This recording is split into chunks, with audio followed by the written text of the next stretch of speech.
We're live on YouTube at the Team 980. We're on the Odyssey app. We're on your radio. We're just trying to get settled, Anthony. Trying to get settled. We're trying to follow the chaos of whatever just happened between 1 and 4. We're trying to react to breaking news that the Lakers have hired J.J. Redick. And I'm trying to get my headphones plugged in. I'm trying to get the cameras right. I'm trying to get the computer in front of me with the screen working. And it's a lot. But damn it, we're going to do it. We're going to do this here. 3 hours of radio. Are you ready? I hope so, because the show's already started. I think I'm ready too. Okay. Well, you're the Lakers fan amongst us. Yes. The Lakers have hired J.J. Redick as their new head coach. That happened about 20 minutes ago. The reports coming down first from Woj at ESPN, Shams and company at The Athletic have followed up. What's your reaction to the news we've all been waiting for? I'm a little cautiously optimistic, if I'm being honest. JJ obviously had been tied to the Lakers for some time. The Dan Hurley thing fell out.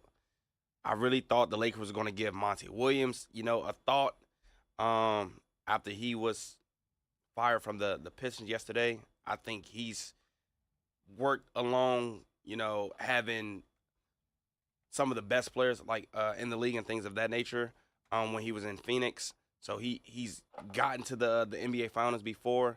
So I thought they were going to give him a consideration, but it just seems that, JJ was their guy.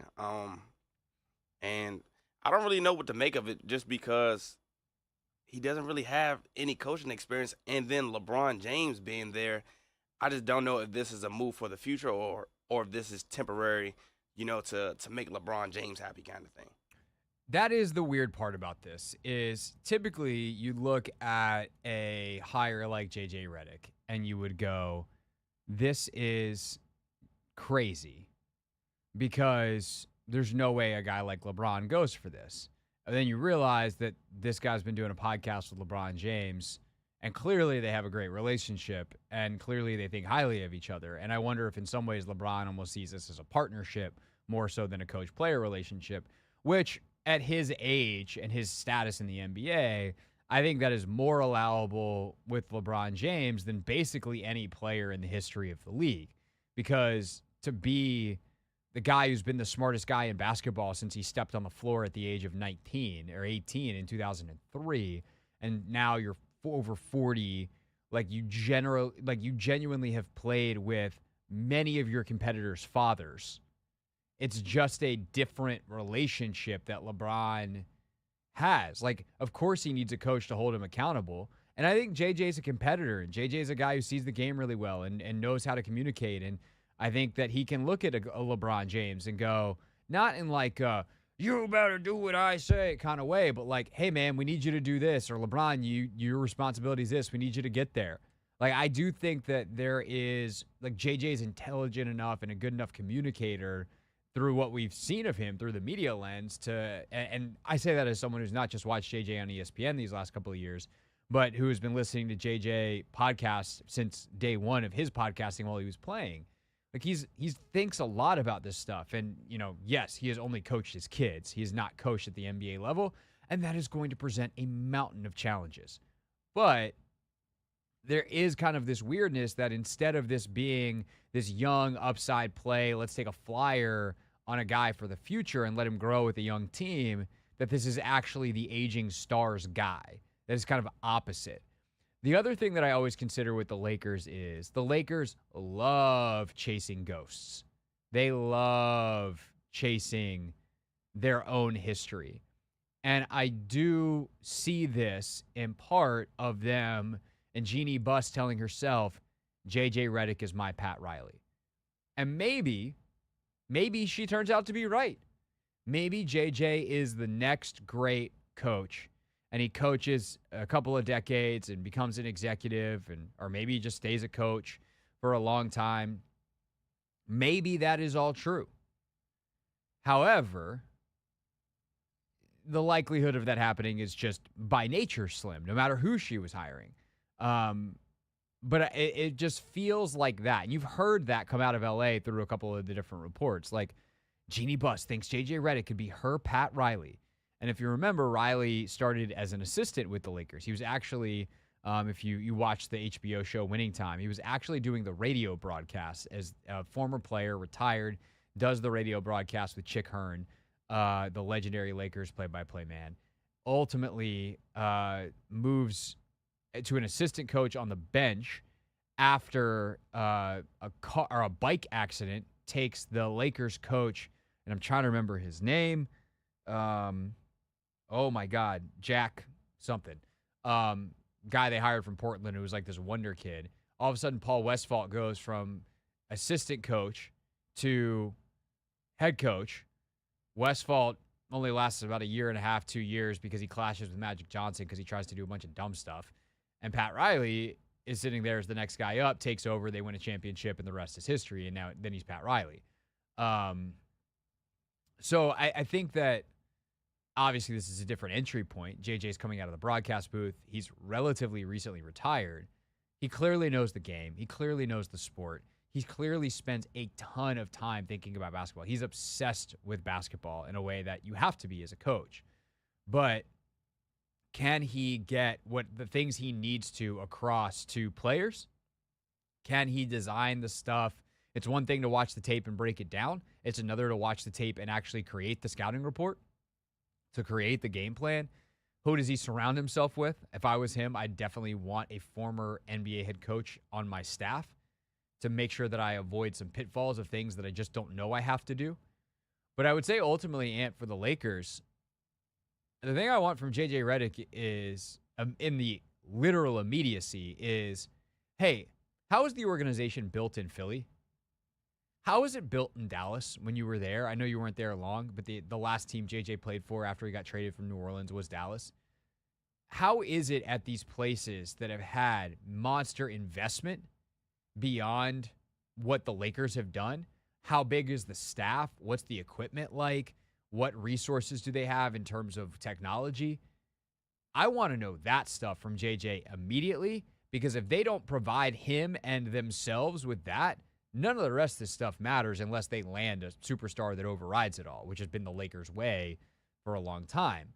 But the Lakers need to modernize themselves as an organization, and JJ is a very modern person. And for that reason, like, I'm kind of optimistic, but it's hard to be too optimistic because taking somebody out of the broadcast booth is filled with all kinds of risk. I feel like if you're bringing JJ in for that purpose as well, like, does he also have control of the basketball ops, essentially, as the head coach? I mean, I think part of what I would do if I was him is I'd figure out who some of the people that I worked with in a Philly, in a Dallas, in a New Orleans, at other places, you just get to know the league. I mean, one of the benefits of being a broadcaster is you go around the league and you talk to people. Do I go on and poach someone out of Boston? Do I want to poach someone out of Denver, out of Minnesota, out of Oklahoma City, and be like, hey, you're the assistant basketball ops director. You're now running basketball ops for us, and you tell us what we need because you were there in Oklahoma City and you've been there for 10 years. Can you find the next Will Dawkins type of person, but maybe for a different position, unless Rob Pelinka ultimately winds up getting axed. But I would certainly want to bring in someone from an Oklahoma City, one of those offshoot trees, San Antonio, to be my assistant general manager. Like, I want that kind of infrastructure support if I'm JJ Redick. And I think he understands that. But ultimately, does a genie bust? Are they like, nope, we got our guy. He's going to be great in the media. He's going to do, like, he and LeBron are tight. We're all set. What do you mean you want to hire 50 people? Like, that's the question. It's like, do the Lakers want to take this thing seriously, or do they want a guy who's going to be great with the media, shiny, pretty face, fresh off of TV, that is going to be buddy with LeBron and make sure that he comes back for another year, sell some tickets, and then they're an unserious organization and eventually JJ gets fired? Because those, to me, are the kind of the two paths. But the other thing that I think is hard, and we can talk more about this next, and we can take some calls too, at 301-230-0980, is like, what do the Lakers want to be as an organization? Do they genuinely want to compete? Or are they just like, yep, LeBron's got one more year, and we're kind of going to use it as a tank year. Not necessarily a tank year, because if LeBron's on your team, you're not going to be very bad, especially if it's LeBron and Anthony Davis. But like, how many resources do you want to devote to 2024 versus planning ahead for the future? If this guy's your Pat Riley and you want him to be the coach for 15 years, you better get him off to a good start. And how much you sacrifice for one final year potentially of LeBron and AD is a real question. 301-230-0980. Take your calls. Lakers hire J.J. Redick. What you think? We're discussing here on the Team 980.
It's the Hoffman Show on the Team 980. Was my mic not on yet? I had you potted down. Oh, it's very important for the people to hear me. Yes. It's a radio show after all. It's the Hoffman Show on the Team 980. Always live as well on the free Odyssey app. streaming live on YouTube. We're also a digital video show at the Team 980 on YouTube. Speaking of YouTube, coming up a little over an hour from right now, it is Never Read the Comments. Take Command coming at you in a little bit as well. Logan and I discussing the possibility of the Commanders trading for Brandon Ayuk. That's at 4:30. But, Anthony, continuing our conversation about the breaking news. Yes, ladies and gentlemen, there is breaking news on this Thursday, 1 week before the NBA draft. Breaking news. Oh, snap, news is broken. Breaking news. The Lakers have finally hired J.J. Redick, something that we definitely thought was going to happen all along, but ultimately, after a flirtation with UConn coach Dan Hurley and J.J. finishing the NBA Finals as an analyst for ESPN, the Celtics win it, and the Lakers are like, okay, we'll take at least the guy who called the games to try to even the banner battle back up at 18, which gets to the question, Anthony, of what do the Lakers want to be? And the answer is, I don't know. And not even, I don't know what they want to be because I'm not some kind of Lakers insider, but I don't know what the answer should be. I think that's the tricky part is on some level, you owe it to LeBron James to try to win a championship while he's there because he's LeBron James. And if he's playing at a high level, which he's still capable of, even if it's not as consistent or as high as it used to be, and Anthony Davis is playing at a high level, you're, with one more piece, pretty hard to beat. Not impossible, certainly not as good as I think the Celtics currently are, not as good as some of the other teams in the West, but you might be able to throw together a couple of month stretch where you're pretty badass. But I also don't know their path to actually getting there. And I think that's the trouble is, are you just kind of stuck in purgatory here until LeBron retires in a way that is not quite as severe after Kobe's Achilles injury, but reminiscent of what the Lakers were in the early 2010s when Kobe got hurt and they were just kind of waiting for him to retire. Yeah, and I just think they're looking for a quick fix. Like, even if you look at, with the Pistons and Monty Williams, like the fact that they fired him after one season is more so like, and we were talking about this earlier, if you're going to choose to, go a certain path or, with a certain coach, you got to be able to, trust in the process and, like, see it through. And I just feel like they've been so quick to just turn over coach after coach after coach as opposed to, just riding the course of it. And I feel like in a situation with J.J. Redick, like, yes, you have LeBron James sort of kind of on, like, borrowed time because you necessarily don't know what he's going to do at the conclusion of the season. But what would you say is the best case and worst case for JJ? Like, if the Lakers suck this year, could you see him being gone just because of what we've seen over the last couple of years and how impatient franchises have been with, mediocrity? The thing is, so he gets a 4-year deal, and there is a part of me that is like, man, I think that at least buys him a couple years because the Lakers are, relatively speaking, to the current NBA owners, certainly to the one across town and Steve Ballmer, they're cash poor, right? Like, the value of the Buss family is because the Lakers are the Lakers. And again, I would love to be as quote unquote poor as the Buss family is. But if we're talking about like the kinds of money that gets spent on coaches, this isn't a franchise without a budget. And they were that 20 years ago. But relatively speaking, within the context of the NBA, like, this is a franchise with a budget. And I do wonder if that gives JJ some level of protection here these next couple of years. How about best case, worst case? I mean, the best case is some star somewhere. I mean, the best one would be probably Embiid, goes, I want out and I only want to go to the Lakers. And the Lakers go, okay, come on down. This is how we do it. Kareem in the 70s. Shaq in the 90s, LeBron, in the 2010s. Like, every 20 years, a star comes to us, and we're a little early this time, but this is how we do it. Surprise, we've got the best player in the league. And if Giannis wants out of Milwaukee, or Joel wants out of Philly, or pick your other young star that winds up, John Morant wants out of Memphis, and the Lakers are like, sweet. And then John Morant turns back into John Morant, the trajectory he was on a couple years ago. And that with LeBron James and Anthony Davis is enough to win a title. And they're in contention this year. That is a best case scenario, certainly for JJ Redick. And that buys him many, many years. And then hopefully, as they rebuild and maybe LeBron retires, that, as part of that deal, D'Angelo Russell's probably sent out. Anthony Davis has a couple more really expensive years left. But other than that, the books are kind of clear. Like Austin Reeves is around. Rui's got 2 more years. Like they've got some guys, but nothing that I think is like 3 years down the line existential. And then the other big thing is like obviously what happens with their draft picks, right? So they've got 2025 is like they're actually picking, I think, this year. The New Orleans Pelicans told them like, yeah, you can keep your pick this year. We'll take it next year. So they get their first is gone next year. 2026, they've got it. 27, if it's top 4 protected to Utah, and then 28, 29, and 30, they've got their picks right now. So they're actually in a position where both from a financial standpoint, there's a couple guys they could use as salary filler, and from a draft pick standpoint, they could make a deal and trade, I think, up to 3 first-round picks if that kind of deal came up for them.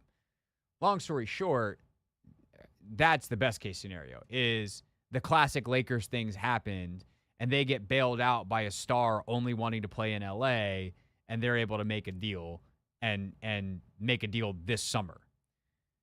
More realistically is probably a worst-case scenario, which is LeBron plays this year. They use their first-round pick on Bronny. That doesn't work out. LeBron doesn't really, this is the year he falls off.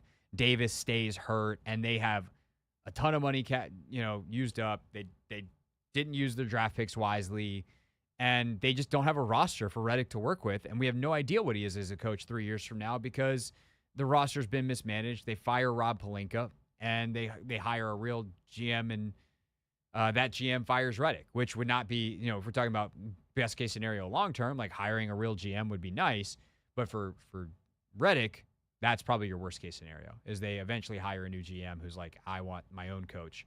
And it's 3 years of purgatory where they're not terrible, but they just don't have the talent to win. And he's just like screaming at a wall all the time. Yeah, I feel like even if, things do align for the Lakers, say they do get one of these stars to come here, I still think it's going to be, and maybe it's LeBron, and his relationship with these coaches, because Frank Vogel, after winning, the NBA title, he gets fired. Then Darvin Ham, he goes to the Western Conference Finals. They lose to the Nuggets. They lose this year to the Nuggets again. He ends up getting fired. That's more so like what I'm looking at. And maybe the conversation revolves more around LeBron and his relationship with those coaches, not necessarily liking them, and, JJ being his guy. So I think that's more so like where I was looking at when I said best case. Yeah, I mean, it's possible, but like LeBron, at this point, I think JJ within the Lakers organization might come in with more. Like, he might be the first person since LeBron got there that has more power than LeBron. Yeah. He's a young coach. They believe in him. At least that's what they're saying. But like, if Jeannie Buss is like, this is my Pat Riley, and they know LeBron's got 1 year left, then that changes the power dynamics. And, the other thing too is like, in looking at this right now, Davis actually, I don't know that he's signed an extension yet, or maybe this is the estimate. Let's see. Signed a 3-year, blah, blah, blah, blah. Oh, upcoming extension. So, yeah, he actually right now, he turned down his early termination option. So he's locked in at 43 this year, but is an unrestricted free agent next year. If they sign him to an extension, which is estimated and likely coming, then you have 2 plus a player option. That would be 54, 58, and 62, which takes him through his age 34 season in 27-28. So if I'm the Lakers, honestly, what I would do is I would not offer Anthony Davis that extension. And I know that might make him mad, but until I know if LeBron has got 1 more year for sure, or whether he potentially has multiple years. I'm telling Anthony Davis, like, we want this because we want flexibility, but also we want you to have the flexibility that if we want to rebuild, we don't have you sitting here eating a bunch of cap space. Because the thing is with the Lakers rebuild is they can rebuild on the fly better than anybody else because they're still the Lakers, and people, NBA players like to play in LA. And so if there's a ton of cap space, they could sign someone. So that's what I would do. And that's kind of the approach I would take is like, let's see what happens this year. And then after the season, we'll figure everything else out. So we'll see. Speaking of trades, speaking of transactions, should the Washington Commanders be looking at 49ers receiver Brandon Ayuk? Logan Paulson and I debated on Take Command, and you'll hear that debate next.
It's the Hoffman Show. We're on the Team 980, always live as well on the free Odyssey app, streaming live on YouTube at the Team 980.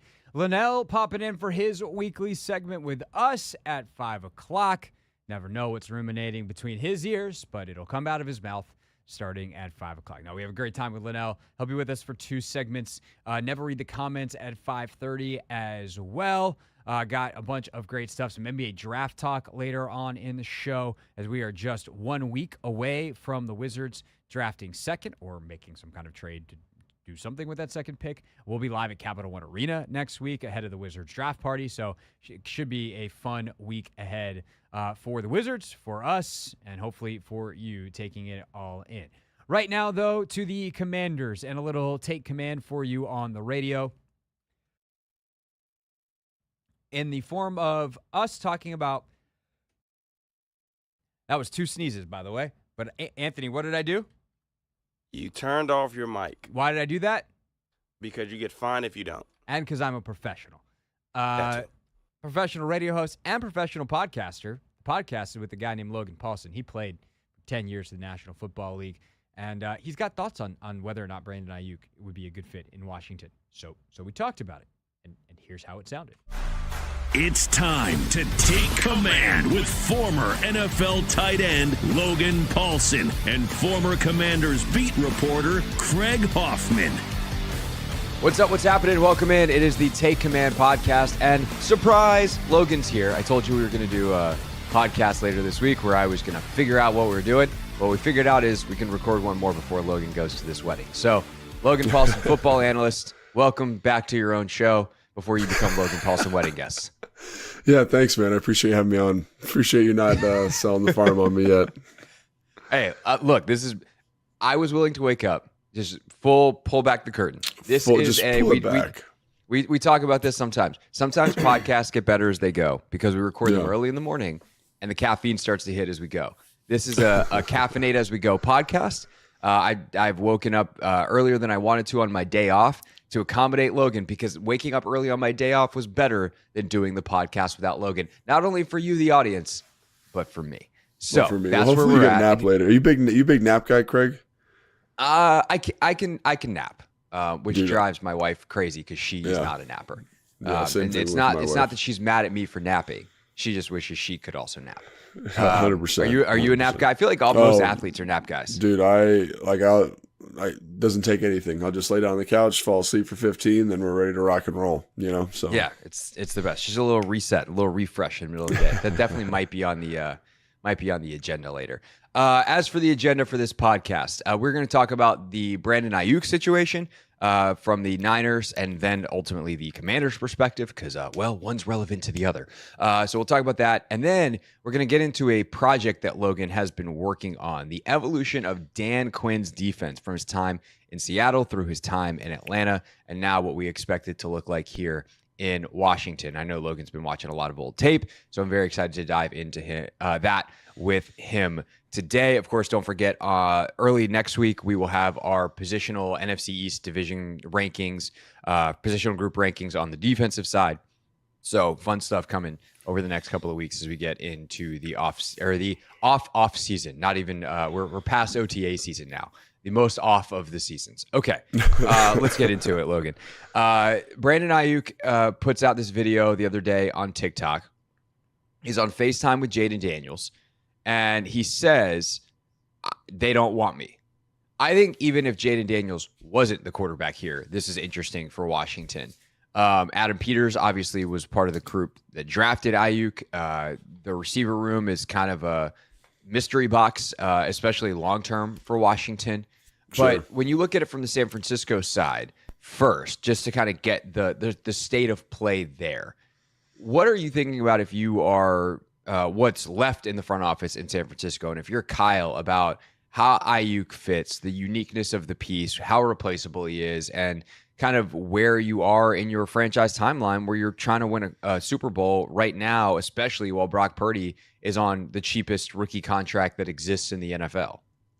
Yeah, I mean, I look at Brandon Ayuk and what he brings, and to me, he is a Kyle Shanahan archetype receiver. He's physical in the run game, which I think is a huge part of that offense there, a huge part of the cultural identity of that position. Jennings is the other guy up there who is just, he just spits nails like that. That's something they really value in their receivers.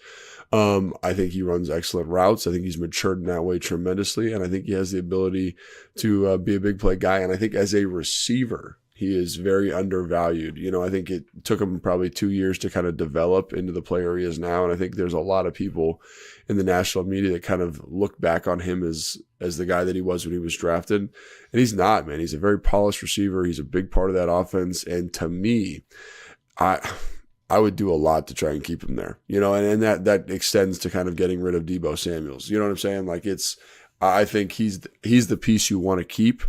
And I think I would do a lot to make sure that that happens. And again, that they go out and they drafted Ricky Pearsall in the first round, who is a tremendous receiver. I loved his film coming out. I think he's going to, again, talk about just a Kyle receiver. Like, that's what it looks like. And I think you've given yourself a nice contingency. But to me, I would keep Brandon Ayuk. That's what I would try to do. 100%, full stop. Yeah, they are in an interesting cap situation because to this point, they have just continued to pay people, which is how you remain good at that level. Is you have good players and you continue to keep them and you find ways to make the money work. That includes Deebo Samuel, who they just signed to an extension. $28 million this year, $24 million next year. Ayuk obviously is under contract this year. He didn't report to any of the offseason stuff, etc. But he is an unrestricted free agent slated to be after this year. He's 26 years old. Jawan Jennings, and then Chris Conley, Danny Gray, like on down the list. Obviously, Pearsall has to sign his rookie deal. That's kind of their receiver room moving forward. But they've got Kittle under contract for $12 million this year, $21 million next year. Seems like he could, they've got void years after that and option years, but it feels like that could be a restructure situation for Kittle. Trent is paid through 2026 at ridiculously high numbers, which makes sense because he's ridiculously good. But this is age 36 season. He's going to make $31 million. He makes $34 million next year and $37.7 in 2026. So it's not like they have a blank cap moving forward. Nick Bosa got paid. His big number starts to hit in 2026. It's 42 and then 52 in 26 and 27. Warner is 29 next year, 26 the year after. So like, I hear you. If I were them, I'd also want to desperately keep Brandon Ayuk because who he is as a football player is a vertical deep threat who takes the top off your defense. That is essential to a lot of what Kyle wants to do offensively. The ability to run the football, like to keep to punish safeties for coming down in the box because they need to be helping over the top on a guy like Ayuk. And like you said, the physicality in the run game, there's not five receivers in football that are better than him. Certainly no like two-way receiver, if you will. There's not five better than him in football. You got to pay Purdy in a couple of years. He's got 2 more years left at 1 and 1-1. But and then McCaffrey is extended out 4 years as well. I just kind of think in the NFL, you can always make the money work. Like you can always figure it out. There's always ways you can move money around. Like, is Trent actually going to play 3 more years? Like, if I was him, I would put that much money on the contract. Sure. But like, there's always ways to move the money around. And if I'm San Francisco, I just find a way to move the money around. And even if I have to trade Deebo after the year, and maybe that's the way I make it work, and for 1 year I take the hit, I'm in too rich of a Super Bowl window. These opportunities are too rare, and Ayuk is too good and too young to let go. Yeah, and I think he just gives a little bit more diversity to the offense. And again, I think Deebo Samuel is a good player, but he's a very niche player. And the thing he's good at is excellent. He's kind of got this running back build. Everyone talks about that. But his ability to kind of run these slip screens and maximize yardage after the catch is extremely important. But I think Brandon Ayuk gives you something similar while also being able to win consistently versus man-to-man coverage. And you mentioned the vertical deep threat. Now, I don't know what his personal relationships look like in the building, and maybe it would probably be hard for me to imagine that they're frustrated with him in any way, but I do think like maybe that's part of this. But I think, like, to your point, they're going to find a way to make the money work. You can, restructure Trent's contract, sounds like pretty easily. You can restructure Kittle's contract, sounds like pretty easily. I think you can find, 28 million, 30 million bucks floating around in there because you haven't paid the quarterback yet. And again, if that means you're moving on from Deebo, like, these are the types of hard decisions good football teams need to make. I think look at the Cincinnati Bengals, right? They're kind of having a hard time with Boyd. He left in free agency. They're trying to figure out what to do with T. Higgins. Like, this is part of it. This is part of what makes good teams. I just think if I was them, based on the film, again, I don't have any personal insight on like what's going on in the building. The film, I would say I would lean towards Ayuk at this point. And again, like, he's coming off of one of his most, impressive year as a pro. So, maybe that's biasing my assessment a little bit, but I just feel like in terms of what they do in the offense, he's the guy that you want to keep around. And again, if Washington, has an opportunity to go get him, I'd definitely be kicking the tires on that for sure. So let's go down that rabbit hole. Let's say for whatever reason, like they can't come to an agreement, things get nasty and they're just like, all right, well, let's see what's out there, because they have apparently at least received calls. The Steelers, amongst other teams, were poking around draft time. Ultimately, they hang on to him. And we both think that they probably should long term. But if you're Washington, currently your receiver room looks like Terry for the next 2 years at not ridiculous, but expensive number. Jahan, you got 2 years to figure out, or you really have a year to figure out what the hell he is, because you have a 5th-year option decision to make after this season. So you could have 2 years left at okay money, like great money this year, solid money next year. Those 5th-year options aren't cheap if you ultimately decide to exercise it. Well, I guess no, he's got 2 years left because this would be his 3rd year, right? Yeah. So they figure it out. Next year is the 4th year, then the 5th year after that. So you got 2 years left of Jahan at least, if not 3. And then there's Luke McCaffrey, and then there's nothing. In terms of long-term commitments in the receiver room. You also have this window because you just drafted a quarterback at 2, and you have almost no money committed on the roster elsewhere. Like, it's crazy. Now, that doesn't mean that there's not some coming. Sam Cosmi is going to be a enormous extension. He's one of the best guards in football. And at this point, that is no longer a cheap position. So there are some big contracts that are coming due. But I do think you're kind of at a point where if you're Washington, you have to decide, and you have to kind of self-scout. You have to make a determination of how good you think Jaden Daniels can be, how quickly. And if you think Jaden Daniels can be good right now, I'd be calling San Francisco, and I'd give up. I'm not trying to give up a ton of draft capital. I probably don't want to give up a 1. But if I can give up a 2 and get Ayuk, I'm actually not concerned about the money. I think that's my ultimate takeaway is like, I'm more concerned if I'm Washington with where my current roster is about the draft capital that I'd have to give up and what I'd have to give up, or potentially even a player. Like, do I have to give up Jahan to get Ayuk? I don't know that San Francisco does that. Versus do I have room to pay him? Because the answer on the do I have room to pay him is yeah. I'm not paying him any longer than Jaden Daniels' contract is, because I have 5 years of Jaden Daniels, and I'm not giving Ayuk a 6-year deal. No, I'm with you. I think if you wanted to go get him, you probably could. I think the prohibitive fact is that it just seems like it's kind of counter to what they did this entire offseason. And I think when you're team building, it's important to consider that, like, you kind of go through phases, right? You got to kind of see, like, what Cliff Kingsbury offense looks like with Jaden Daniels at the helm. You got to think about what Joe Witt Jr.'s defense looks like before you kind of go out and make some of these big free agent signings. And I think, like, maybe there's a little bit of conservatism, by the front office here to kind of say, hey, let's pump the brakes. Let's see if we actually need a player like this with this skill set, because maybe we need someone with a different skill set. While Ayuk is an excellent football player, maybe this doesn't fit exactly what we want. Like Kyle's offense, that West Coast outside zone. I know they're getting to more gap scheme stuff now, heavy play action stuff. It's looking for a different type of player. And I'm not saying Brandon Ayuk couldn't adjust to the system, but maybe you don't need that big, like that big payday outside just yet. And again, like that's part of what this process is early on. So maybe in order to kind of prevent yourself from making a bad decision, and again, I don't think signing Ayuk would be a bad decision. It just might not be the right fit. And I do want to point out that I do think the staff and the front office here have done a great job of finding fit guys, like through the draft, through free agency. Everybody's been the right kind of fit for the offense and for the defense. I just don't know if,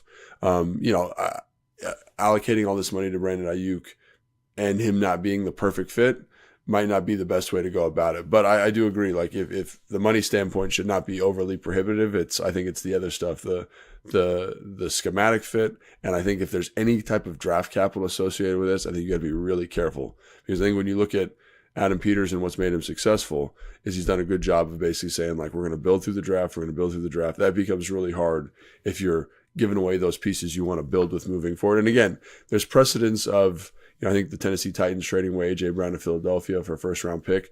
that's a great example here of what this might look like in terms of contract extension, the draft capital required. And I think it'd be very reasonable. However, Philly had 2 first-round draft picks that year, and they were able to kind of, one was a flex pick, and Washington if I'm correct, is not in that same situation. No, they're not, and they're also not in the same point in their progression that Philadelphia was, whereas like Philly was ready to win right now.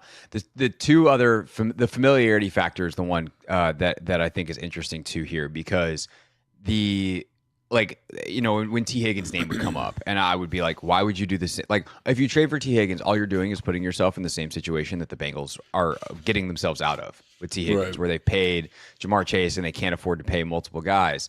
And when you start to look at the cap sheet, I don't know. I just think I think Ayuk's a better player. 2, I know that this general manager knows him because Peters drafted him. And so when it comes down to that evaluation, like, it's pretty easy for Adam Peters. He knows whether Brandon Ayuk fits in this plan because he knows Brandon Ayuk as well as anybody.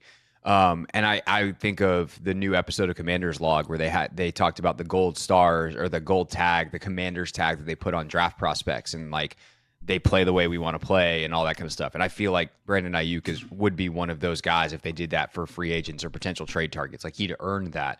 But maybe there is a skill set mismatch from a schematic standpoint. And Adam Peters, I trust to know that. I think the last part of it is circling all the way back to the top here is the guy who was on the other end of the FaceTime. And what value do you put on bringing your franchise quarterback's best friend in, who he's played with before? And that I honestly have no idea, because I could see that as a positive. I could see that as a negative. I could see that as, hey, we got him even more comfortable. But I could also see it as, hey, he's already comfortable. We don't want to feel like we're bending the organization to him, even if it's like a solid football move. And like, we want to maintain the professional environment versus like someone who he's buddy with. Now, I think Jaden's personality, I'm actually not that concerned about that at all. I'm just laying out the swath of possibilities, the range of considerations. But I do think that familiarity factor, both from Adam of being confident in whatever he does with this because he knows Ayuk, and what familiarity and comfort that brings Jaden, is a factor here that probably boosts Ayuk's value for Washington. Although I don't know if it changes where I ultimately come down once we do the math. I agree with you that I would be very, very hesitant to give up anything major from a draft capital standpoint. And just to be clear, that's not an indictment of Ayuk as a player. It's just like, I don't know if it fits the philosophy. If I was another team, I wouldn't think twice about it. Just this one's early on in a rebuild. Yeah, I think that's why like those draft capital picks, those draft pieces become really significant, because when you're trying to rebuild. But I do think the Jaden Daniels thing is interesting. Those relationships, obviously, on a football team are extremely important. I don't know how to weigh it because, I'm not in the building, and obviously neither are you. So I don't see it as being a bad thing. But, maybe when you're doing your scouting process, you realize, maybe there's an issue somewhere along the line. I have no idea, but overall, I think it'd be kind of positive. But again, you never know. You never know. Like being on this side of the table, basically this side of the wall. Like you never know what those relationships actually look like. You never know how they interact together. You never know what that'll do to the locker room. And so maybe that's another thing you're a little reluctant about. But ultimately, I think he's a great football player, Brandon Ayuk. I think he would help the football team. It's just the price tag, what that looks like, and ultimately what Adam Peters decides to do. Yeah, I think, this is a credit to Jaden in general. Like, I think if you were to bring in one of Jaden Daniels' friends, he ingratiates him into the group. That seems to be the kind of personality that Jaden is. He brings people together. So that to me, like, ultimately, my best guess is it would be incredibly positive. But you just, that doesn't change the timeline of where Washington is from a roster building standpoint. My only question would really be then, like, did they see enough from Jaden Daniels in minicamp where they were like, oh my God, we're ready to be good. Let's extend this window of competitiveness on the rookie quarterback timeline and make a move. And if they did, that's a big bet on minicamp or on OTAs. But that's why they get paid all that money. That's a great point. That's why they get paid all that money.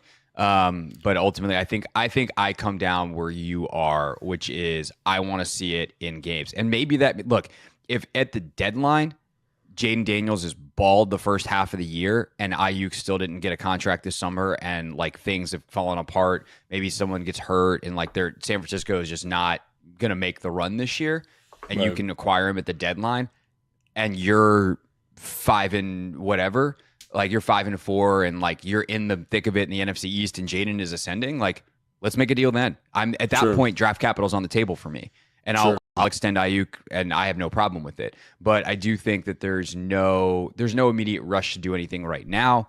Let's see how the season plays out, but it is something that I would say the biggest takeaway that fans can take is from a cap standpoint, because Washington's books are so ridiculously clear for the next bunch of years, they can actually afford to do this in a way that you would not think, considering the resources they have put into that receiver room already. No, I think that's a great point. I think, time is your friend here. Like the schedule of the NFL season is your friend. Take advantage of it. I didn't even think about that. That's a great point. And I'll say it again. Jaden Daniels, good football player. Brandon Ayuk, good football player. I want good football players on my team. It just doesn't fit the collective vision of the restructure and the timeline that they're looking at. So that's my only hang up with it, honestly. For the full episode of Take Command, check out Apple Podcasts, Spotify, the Odyssey app, YouTube, wherever it is that you watch or listen to your podcasts. The full podcast also includes an extensive history and breakdown of the evolution of Dan Quinn's defenses. Logan watched a ton of tape for this project. It's very insightful. It's very nerdy. It is very podcasty. So if you are into that kind of thing, let me highly recommend to you the Take Command podcast with me and Logan, wherever you get your podcast. When we get back live here on the radio, Linnell Willingham stops in studio. The Commanders receiving core recently ranked 20th in the NFL. Wow. Oh, how the mighty have fallen compared to what we thought of them just a year ago. We'll talk about that. And one of the WNBA rookies set yet another record. We'll talk about that at 5:15 with Linnell. Never read the comments. 5:30. Who should the Wizards take at number 2? And why isn't one name in particular that is very popular amongst fans not being considered by many of the mock draft experts? We'll talk to a couple of folks who cover the team at 6 p.m. All of that still to come on The Hoffman Show.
It's the Hoffman Show. We're on the Team 980. We're always live as well on the free Odyssey app, streaming live on YouTube at the Team 980.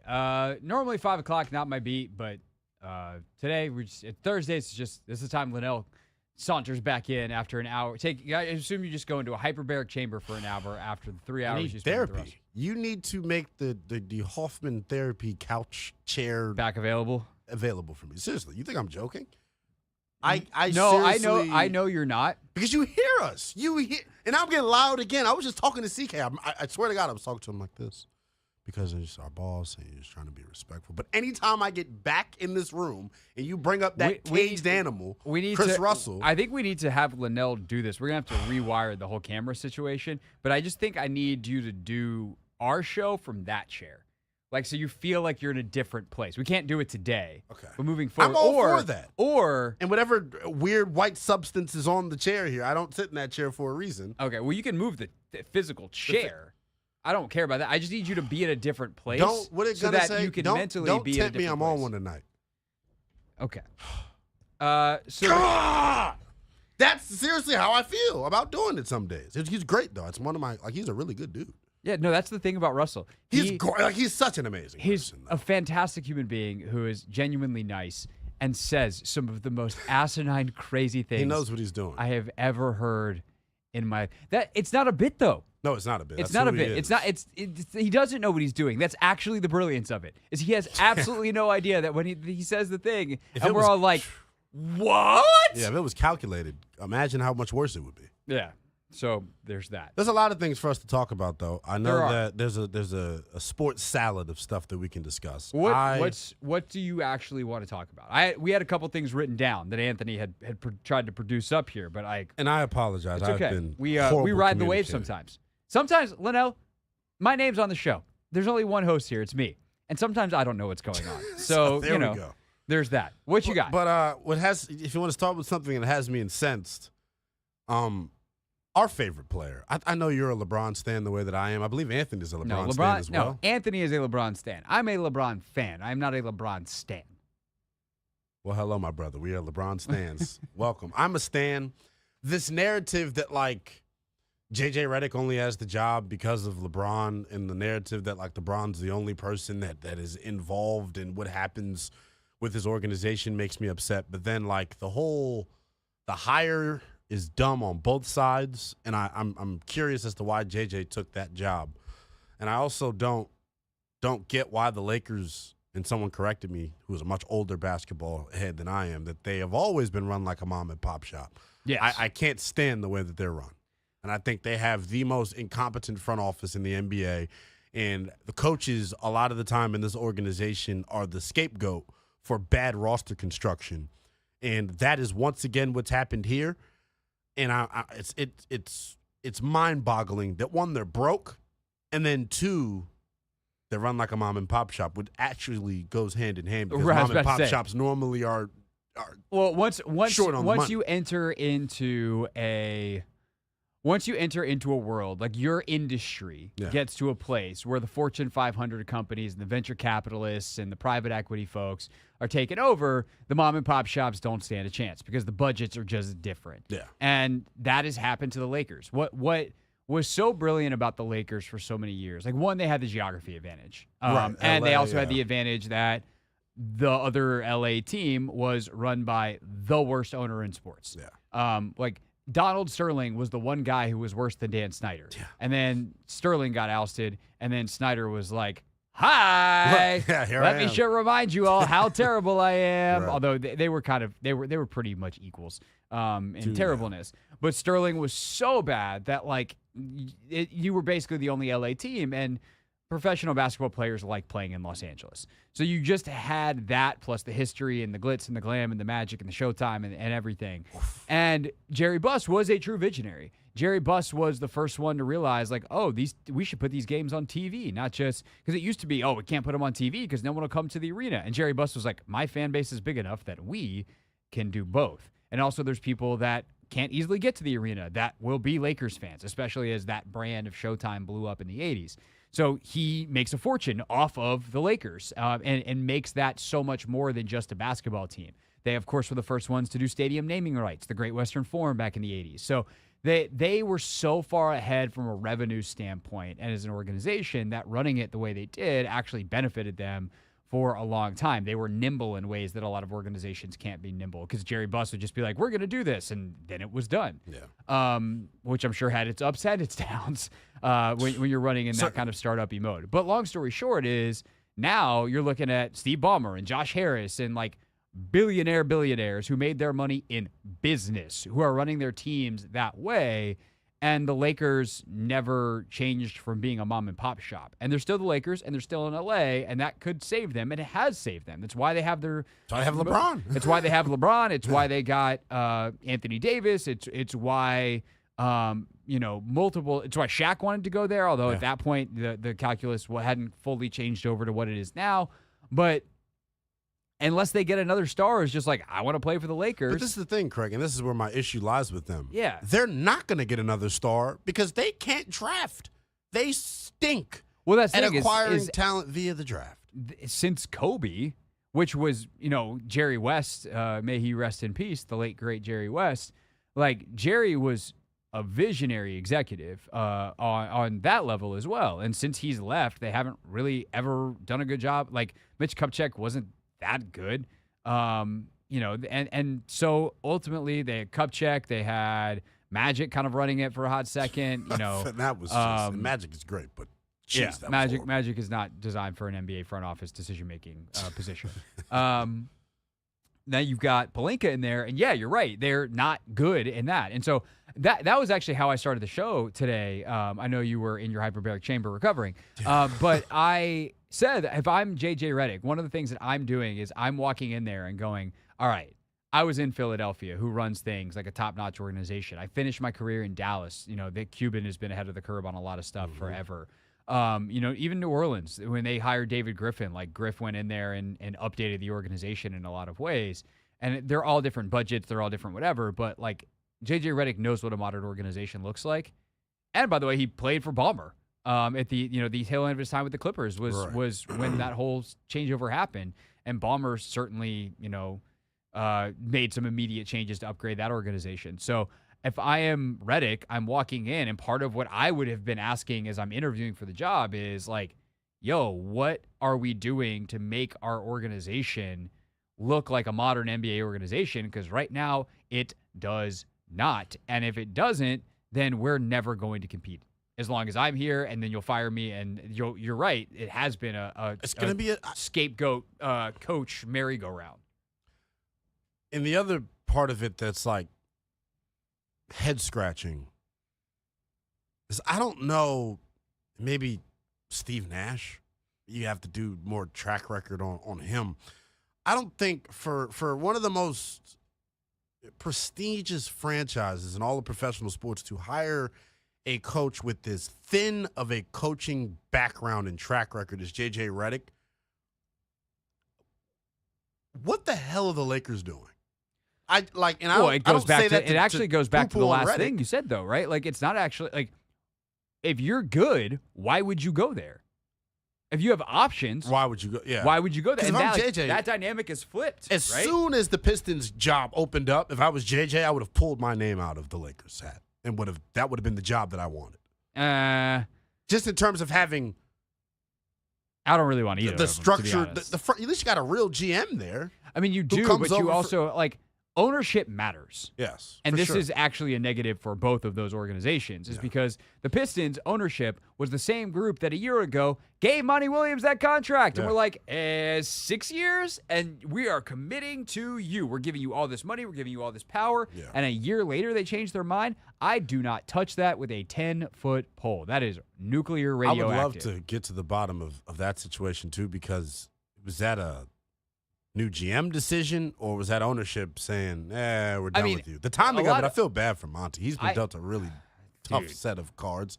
And I understand he's coaching for $85 million to do nothing. Yeah, or getting paid $85 million over the next couple of years to do nothing. But, like, he could have gotten a job this cycle. He's qualified. Probably. It is very bizarre that they fired him yesterday, 2 months after they played their final game, after like what I realized they made some changes in that time. Yeah. But also, I don't know, man. Like it's definitely weird. And the thing with Monty is after he got fired in Phoenix, the thought was he is going to take a year off and kind of reset. Yeah. And they basically money whipped him out of that decision. I can't hope- even believe he should have never gotten fired from Phoenix. Well, I don't disagree with that either. Yeah. I also think though that he should have listened to his gut and been like, hey, if I feel like I need to take time, I can't just take this job because Because the money's good. the money's good. Like, But then again, I can't blame you, brother. Like the money was that. yeah, I good. mean, Like, all you had to do is try for a year, and now you can take all the time you want. You Yeah. get paid $65 million for the next 5 years. he'll be on a desk a couple times a year. Like Yeah, he Be can. great. He can do. He'll be awesome on television if Yeah. he wants to, or he can legitimately take time off. I mean, Monty. I don't know how much you know about the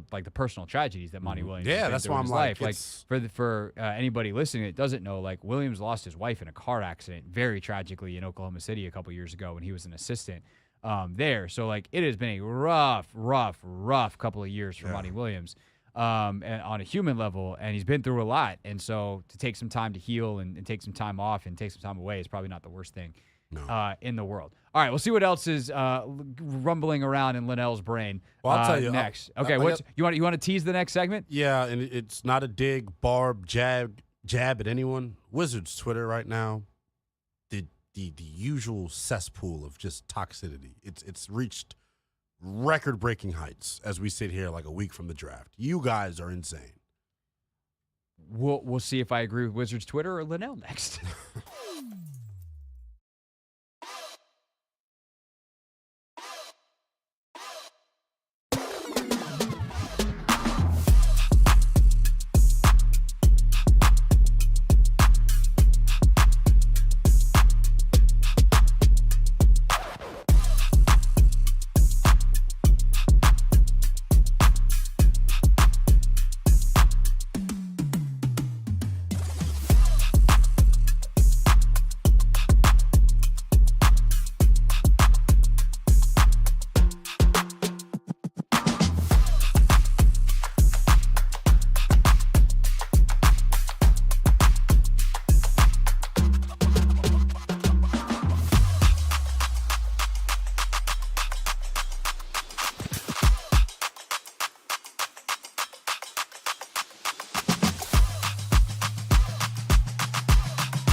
1 week from tonight, the NBA draft on the Team 980 will be there. Hoffman Show live at the Wizards draft party beforehand, leading into our NBA draft show, where you will hear the Wizards take someone with the second overall pick. Linnell Willingham's in studio with us, and you've been watching Wizards Twitter, and I can't believe we're going to do a segment totally based off Twitter, but go ahead, Linnell.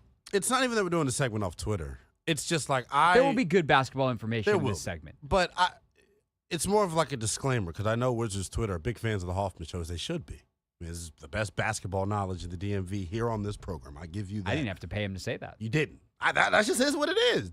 I think that's like your other wheelhouse. You're really good talking basketball. Thank you. Anyways, enough jocking you.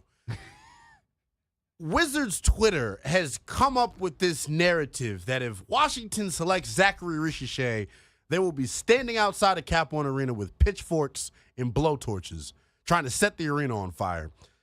I don't get how there could be so much disdain and hate towards a player that in reality, none of you know anything about because he's played overseas the past couple of years.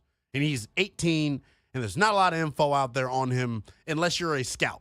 What you all are reading are what other people are evaluating him as. I don't even believe that people have the ability to watch this kid outside of Twitter highlights. So I take it personally because, like, and now I'm about to get on my soapbox of blurring the lines between being some Twitter analyst and an actual sports media professional, which the line is getting blurred too much and it's ticking me off. Well, it's actually not. That's actually one of the takeaways that you should come away from this, both you, Linnell, and the audiences. Actually, it's not the same. Like, some of us get paid to do this and put a professional amount of time in and have access to information and people. Not to say that you can't be very well informed as a hobbyist, but it is different. And just because the two tweets show up next to each other on the timeline doesn't mean that I'll even put two media professionals against each other and I'll make one of them me. If I tweet something about an NBA draft prospect and Jonathan Givony also does, like, I will not blame you if you take Jonathan Givony's word for it because that's his 365 job is doing the NBA draft, and I do my best with my basketball knowledge. But, like, yeah, they're not all the same.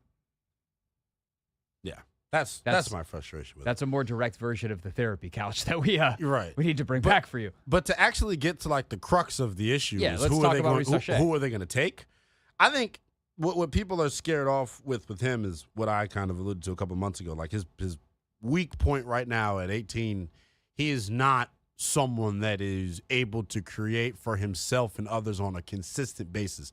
Now, if you watch some of the stuff that Givony's put out on him, some of the montage cut-ups and all of that, he's a blur in transition. That's why this idea of him being a bad athlete, like, that's the number one thing that people continue to tweet with why they don't want him, is they say he's a quote-unquote bad athlete. He's 6'10".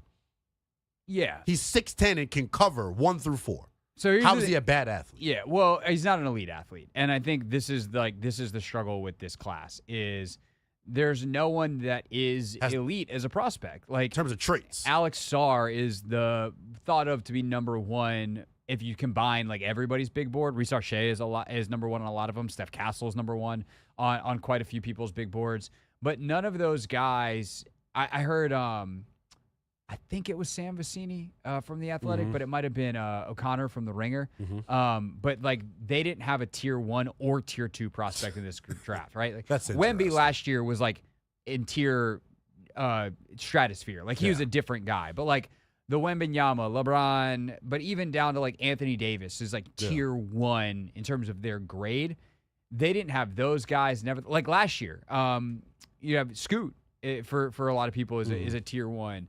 Brandon Miller is kind of tier 1, tier 2, depending on who you ask. There's no one of that caliber in this draft. There's 3, 4, 5 guys last year that would have been number 1 potentially this year. I think this was from Jeremy Wu on their write-up on ESPN Plus, their insiders piece, that Redick in a normal draft class will be a late lottery, mid-first round guy. But because the skill set that he has normally gets drafted in that range, right? At worst, he's a 3-and-D.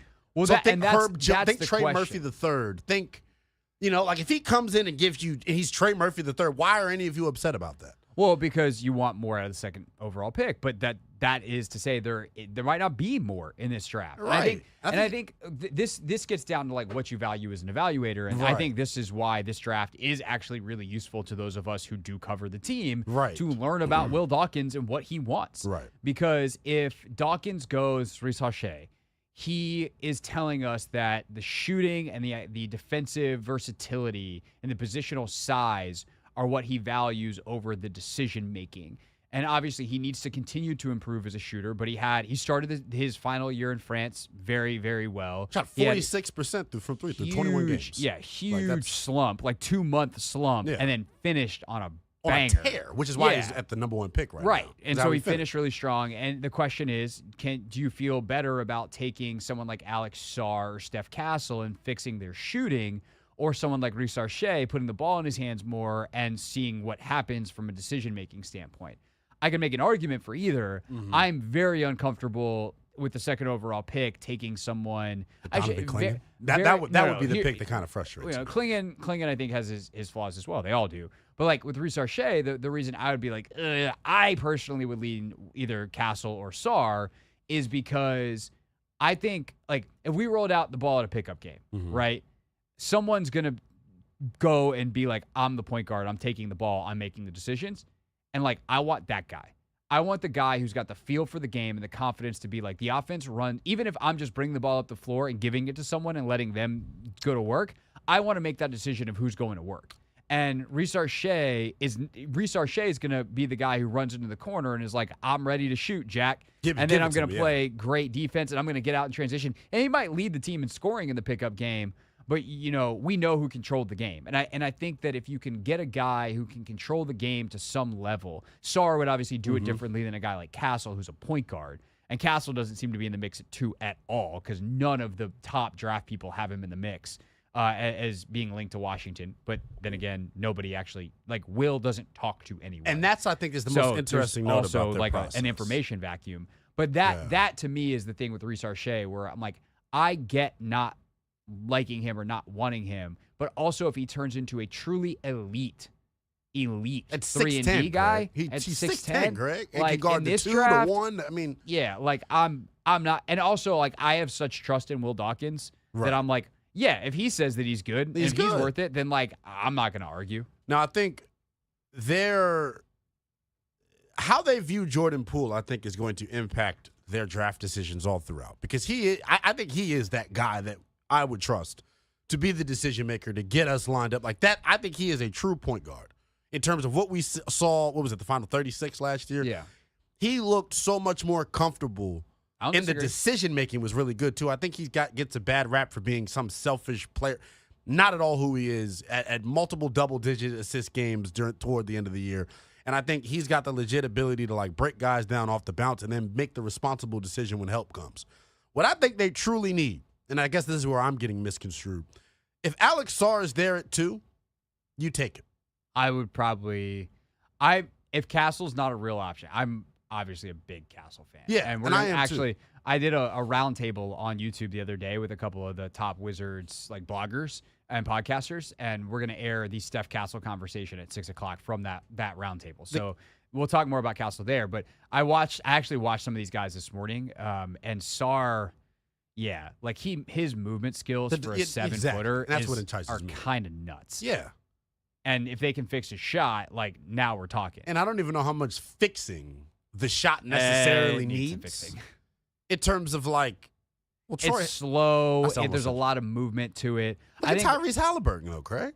Tyrese Halliburton's shot is quick. If you it doesn't can make have it, to you look can like, make. Yeah, okay. Yeah, like there's what you want in a good shot is, and some of the things that I look at is like, is there extra movement? Because if there's extra movement, that's more chances for something to go wrong in the shot. The good thing is like he's going to get an NBA weight room, and some of the shot's going to become a lot easier. Extending his range is not going to be hard. Like I think there's good components there, but he definitely needs to work. And he's shown it in mid-range. Like his shot is smoother in mid-range. It's a little more hitchy when you get out to 3. Okay, well now he's got to get you stronger and more comfortable shooting it from 3, which is something that with the Wizards player development staff the way it is, like I actually feel like can happen. All right. For that reason, what's your schedule coming up? You got This overtime? Is, day 2 of like 9 in a row. So it's overtime tonight, then we're overtime tomorrow night, then we're, I don't know. Weekends? Weekend. If Everywhere. turn on the radio. And a good chance you'll If download that Linnell's- Odyssey app. That's where you can find me. Turn on the Odyssey app, and if Linnell's not here, go to 106.7 The Fan, and maybe he's there. And if not, just wait, and it'll show up there eventually. Pretty much. It's the Hoffman Show. Pretty We're on the much. Team 980. Never read the comments is next. Linnell, thanks for stopping by, bro. Yes, sir. Yes, sir.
It's the Hoffman Show. We're on the Team 980. We're always live as well on the free, he said, Odyssey app. Download it in the Apple App Store, Google Play, wherever it is that you download your mobile applications and fire up the Team 980. Listen to us in crisp, clear, digital audio wherever you are in these whole entire United States, which actually gets us to where we're going to start and never read the comments.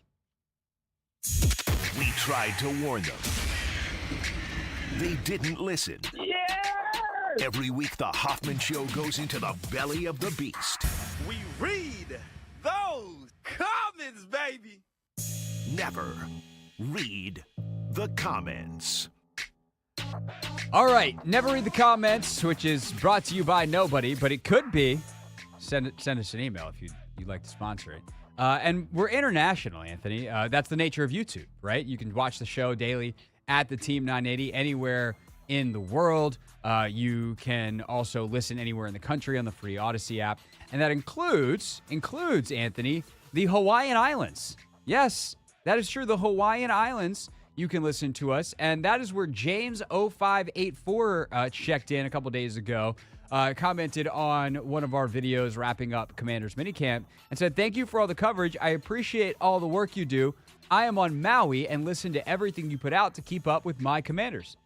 James, mahalo. Thanks for listening. Appreciate that. And we would like to be invited to Maui. Anthony and I, you get us out there, we'll do the radio show just for you. We'll just sit on the beach and talk about the Commanders. Maui's beautiful. Have you been already? I have been to Maui once. I am jealous. When I went to Honolulu, so when my family vacation to Hawaii, This was actually, ironically, I was late to joining the Team 980 in my initial stint in 2015 because we had previously scheduled a vacation, and I was basically like, look, if you need me to skip this vacation, I will to start this job, because now all of a sudden, like, I was going to miss the first couple of days of training camp, which was not ideal. But I was like, we've been trying to go to Hawaii for 10 years, and this is the summer we booked it, and I would like to go with my family to Hawaii, and my boss thankfully was like, yeah, no, that's cool. So I think I cut part of my vacation short. I think I was there 10 days instead of 14 because I had to pack my apartment in Dallas. But like Honolulu, I was like, this is nice, but it's not spectacular. I didn't need to fly all this way. We got to Maui midway through our vacation. I was like, this is what I thought Hawaii was like. And it was devastating, obviously, to see the wildfires and everything in Lahaina, which is just a beautiful, beautiful community on Maui that happened last year and destroyed so much of that community. But I know that things are being rebuilt, and hopefully everyone out there in Maui is doing all right and continuing to go back. But James, we appreciate you listening. Mahalo. And let's see you next week, and never read the comments if we can get anybody to check in from further away than Maui. I don't know how much further away you can get, to be honest. I was about to say, we talking Asia, Like, Australia? it have to be Asia or Australia, because, I mean, there are longer flights. But, like, eventually you get to a point where we're just circling back around the other side of the globe. And Maui's not exactly halfway across, but damn, it's close. All right. Biggest topic of the week on the YouTube comments, Anthony, was the potential trade for Brandon Ayuk. Should the Commanders do it? And, of course, these comments coming from our YouTube page, at Craig Hoffman and at the Team 980. Awesome A 3419 says, who is Brandon Ayuk's comparison to? Is he like Terry McLaurin? I feel like Ayuk is, like, there actually are some similarities to McLaurin in that they are both super physical and very tough. That's about where the similarities end. Ayuk is bigger. He's a better route runner. I don't know if he has more pure vertical speed. Like, I don't know that he would beat him in a 40, but he's real fast. He's got great hands, and he is a better, like, Terry will block in the run game for sure, but Ayuk is one of the best 5 guys in the league probably at it. So, yeah, Ayuk is this is where I kind of struggle with Ayuk is you tell me, oh, you might have to give up Jahan Dotson, or you'd have to give up, like, a high draft pick or whatever. Like, Ayuk is better than anything they've got in that receiver room, and I like Dotson and I like Terry. Ayuk is that good. So that's kind of who Brandon Ayuk is. I don't know if I have a great, like, I don't say he's one of one, but, like, I don't have a great comparison for him. I would say maybe like a Larry Fitz, but I think Larry was a better technician. Like, Larry was a technician who, like, understood the dark arts of route running as well as anybody. Yeah. But there's a dose of Larry Fitz in there. The physicality, the blocking, the willingness to do what it takes to win. Yeah, selfless. I think Ayuk's actually a little bit bigger than Fitz. Like, Fitz, as his career went, like, slid into the slot and became, like, this insane power. Like, he's the OG power slot. Yeah. Ayuk's definitely, like, a big X receiver. I just don't know who you compare. Like, I would say Anquan, but I think Anquan was a little bit bigger. Yeah, Bolden was definitely bigger. Like, T.O. was bigger. And, like, these guys are obviously Hall of Famers. Yeah. I'm trying to, like, not do the lazy, like, let's just pick the Hall of Famer, the best version of the archetype. But, like, Ayuk's big, fast, physical, good hands, good route runner, amazing blocker. Like, excellent receiver, amazing blocker. And he's big and physical and smart and tough and all those kinds of things. So, would they actually do it? / do the fans want them to do it? At Mark Jones, 3436. I don't believe Adam Peters would trade for him, given everything he has said regarding how he wants to build the team. I think he absolutely would attempt to sign him if he reaches free agency next season. This is where I think we're splitting hairs a little bit, and why I think what I said on Take Command, which if you haven't heard it yet, I will reiterate here, is probably the best outcome here, which is you just wait. But you don't necessarily wait until the end of the season and for Ayuk to hit free agency, because I don't know that that's going to happen. The 49ers would be very silly not to franchise him. Like, there's no way they just let him walk. First of all, I think it's also worth mentioning that the best chances are that Ayuk re-signs in San Francisco eventually. Like, he's awesome and young and fits what they do. Why would you not re-sign him? They'll make the money work. They'll figure it out. They're smart out there. They have a very good organization, even though they lost Adam Peters. They're not dummies. So it's worth saying that the most likely outcome here is that Ayuk stays in San Francisco, and we're just having a little fun on the radio, but fun with a purpose, because I do think he fits a lot of what they want to build here. But I think if you wait till midway through the season and Jaden is ahead of the curve that you thought he was, you're potentially competitive. Maybe the Niners are having a bomb of a year, and like they had a couple of injuries, and all of a sudden they're behind the 8 ball, and they're like, crap, we're not going to win it this year. We need to restock the draft cupboard. Do you make the move then? Well, now you've got more data, more information, and by not waiting for free agency, 1, you don't have to wait for him to potentially get franchised, and 2, you become the incumbent team, and you probably work out an extension pretty quickly. So, yeah, I think the best time to make the deal is if it comes together mid-season, but there's obviously risk there, because what if the Niners are awesome? Well, then Ayuk's not getting traded mid-season because they're going to try to win the Super Bowl, which is their goal this year no matter what. So that seems like a relevant plot point. Trell Ali says, I'm all for it if we only give up picks. We'd have to accept Dotson will be the odd man out in a few years, though. And I just hope we still pay a guy like Cosme early this year, because the market for high-level guards is only going to get crazier than it did last year. I think these are all good points. Like, 1, if you're going to give up picks, you have to just do the math of, okay, is what I'm going to get for Brandon Ayuk, or what I'm giving up for Brandon Ayuk, worth it?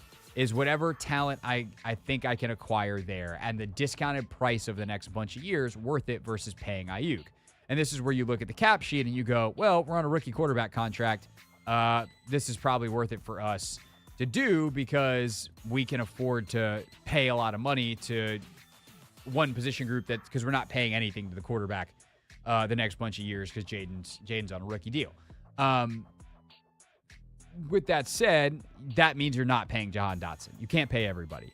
And you have to just kind of accept that. And if you're willing to do that and say, like, hey, we got a couple year window here where we have these 3 guys together, and chances are in 2 years, that's not going to be the case. Okay, fine. Or do you just say, like, well, in a couple of years, Terry's going to be on the wrong side of 30, and maybe we just let Terry walk in a couple of years and we re-sign Jahan if he's awesome. So, like, they've got options there if they were to make that move, but you have to accept that the 3 of them are not around for any more than 2 years. And then last but not least, yes, please, for the love of God, sign Sam Cosme early.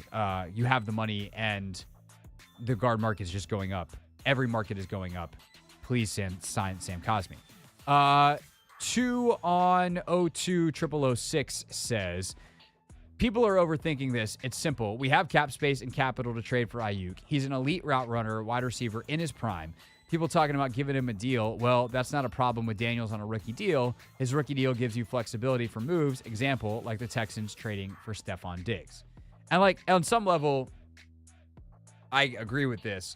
But like, you do want to be responsible. You don't want to fire your bullets before you're ready to actually fight, right? That is the one thing with an Ayuk trade now is, well, even if Jaden Daniels is ahead of what you think, you're not winning the Super Bowl with him as a rookie.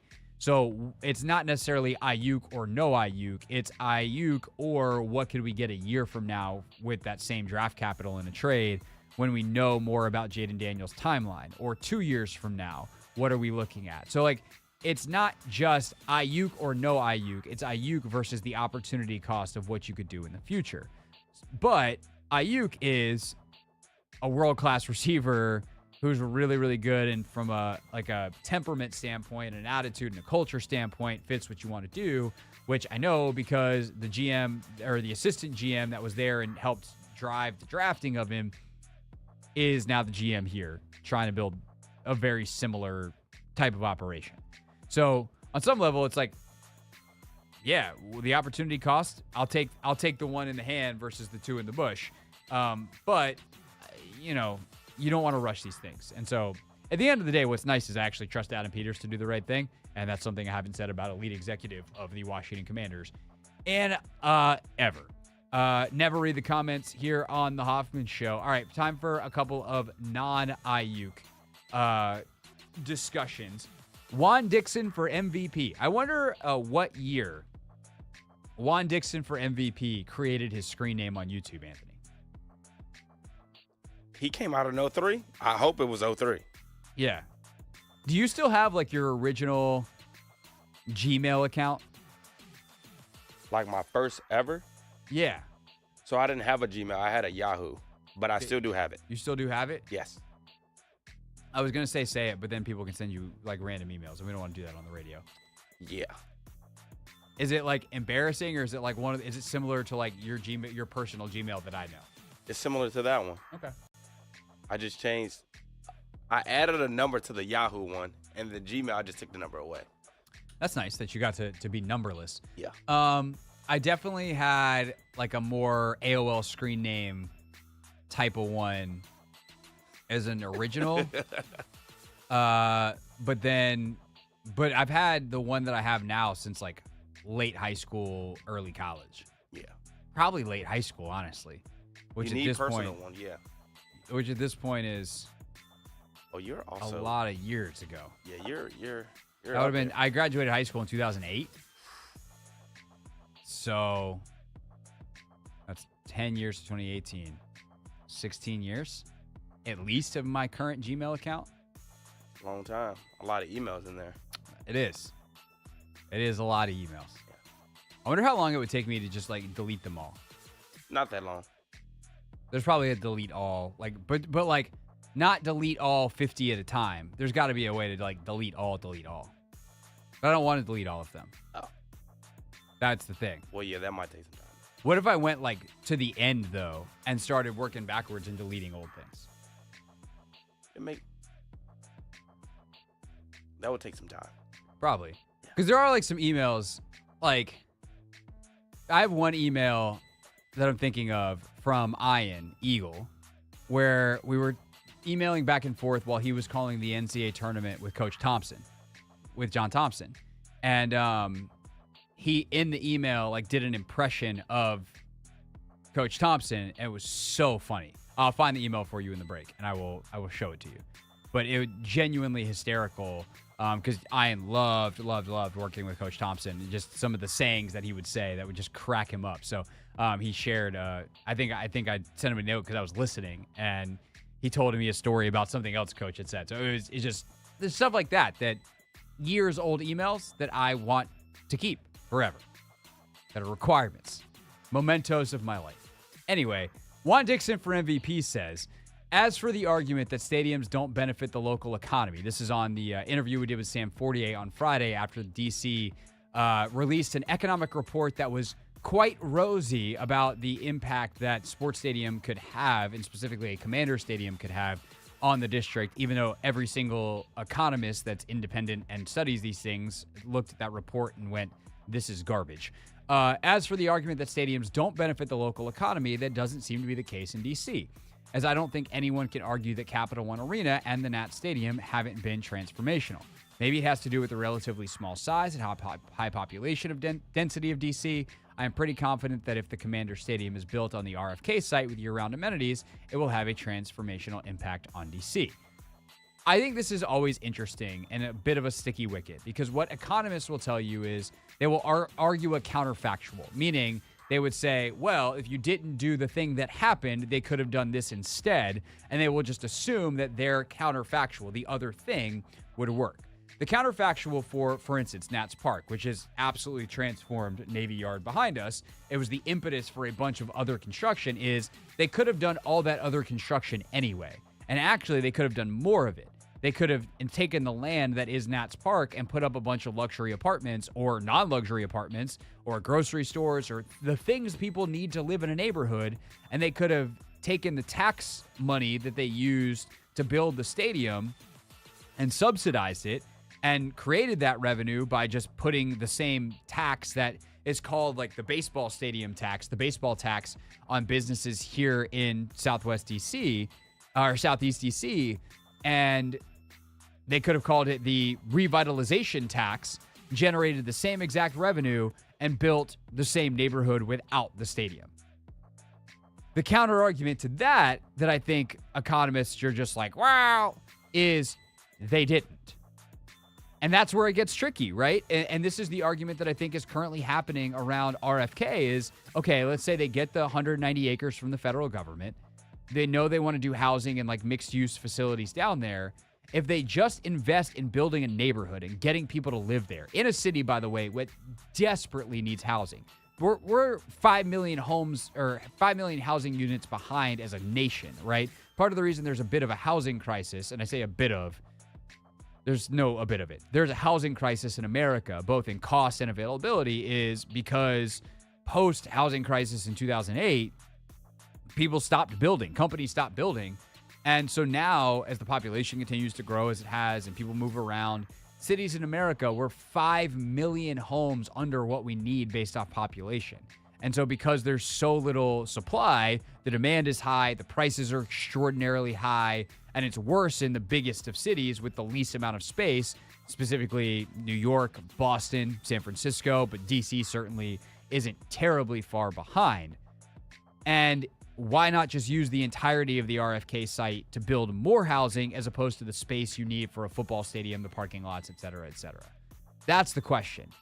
And I don't know what the best answer is, because the other thing that is unique to DC is if I'm a family that lives in Virginia and I was going to go out on a Saturday night and I instead save that money to go to the game on Sunday in DC, well, now I'm spending the money in DC, not Virginia. Because economists will argue that, well, people take their disposable income and they would spend it anyway on a night out. It just happens to be at a sporting event. Well, if the sporting event's in another jurisdiction, that does move the money around. Not a ton, and that would be the other counter argument here, is like it's actually not the human revenue that is brought in by fans is not actually what makes the money. It's the tax revenue on the businesses and the other things. That's math that's more in the economist realm, and they all argue against this versus me, a radio host who tries to take in all the information to make sense of it. Hopefully that all made sense. Anyway, some fun things to wrap up the show here, Anthony. This one from Mr. Bird 09 on our Take Command live stream following minicamp. Logan referenced that he does personal training for like NFL clients. And Mr. Bird says, personal training business, sheesh, how many jobs does Logan have? I think we should count them. He's got Take Command. Yep. He's got his personal training. I don't know if we're counting personal training and like football training as two separate jobs. Yes, it is. Okay, because he takes like regular people, but he also trains like Morgan Moses. And like football drills. So that's 3. His Commanders media job, which has multiple things in it, but that's ultimately like working for the Commanders as a media personality. He's the offensive coordinator at Independence High School. Oh my gosh. Anything else? Does he sleep? He has kids? He does have kids. He's got to be dad, I which think doesn't that's 6. technically count as a job, but is work. It is definitely a job. But you don't get paid. You pay for that one. Parenting is That's fair. it's expensive. I think that's it. Does he sleep? Yeah. You sure? Not as much as he should. I was about to say, good I there are definitely mornings I wake up at 6 something to a text from Logan Paulson watching film or finding something that he wants me to read at 12:30 at night. I was like, buddy, you need to slumber. Because you're definitely asleep by 12:30 at night. Yeah. Hours. Yeah, for You're in your REM sleep. Not quite yet. Okay. Still deep sleep Almost. part of the night. Okay. REM sleep typically happens a little later. Okay. I'm such a nerd. Oh my God, I'm such a nerd. What was I saying? Oh, but then I've also got, I coach. I do this. Take Command. I think that's the only 3 I have right now. So I have a lot of jobs. but the Take Command podcast has 8 jobs between us. And then if you add Anthony in, you got this, you got your work at your middle school, you got your stuff you do at prep. Yep. HBCU go, football, Yeah. Capital We're Hoops, busy. basketball. We're busy men. Well, I guess I have another podcast that should count. Yeah, we're busy. We're busy fellas. Yeah. Here in the It's Take good to Command have Hoffman Show multiple universe. streams. Yes. Last but not least, Anthony, back to you. What did I do? because we did ask whether or not you should be banned from Spirit games forever. If you missed it, Anthony came to the Spirit game for the first time over the weekend. It was part of the sellout crowd at Audi Field. He left just before Croy Bethune tied the game-winning or scored the game-tying goal. And we're convinced that it's because Anthony left. So Revel in the Blue says he should come back, have to change his luck. But if we're losing again at the 85th minute, maybe he should leave early. And the Rumble Wagon says, not a curse when Croy scores like that. Sets a precedent that he needs to leave before the end so that Croy can score again. Okay. So it seems like I you think have these to are valid come. points. You have to come, Okay. but you have to leave. Only if we're losing, though. Yeah, I think that's fair. Okay. I do think that next week, someone from the Spirit will have to give the final verdict. Whether it's a player, whether it's a coach, whether, I don't know, maybe Michelle Kang will come on herself, the owner. I don't know. But someone is going to have to come on and make the final verdict. This is too much power for me to control in my hands. I don't want that responsibility. It's a lot of pressure on me, man.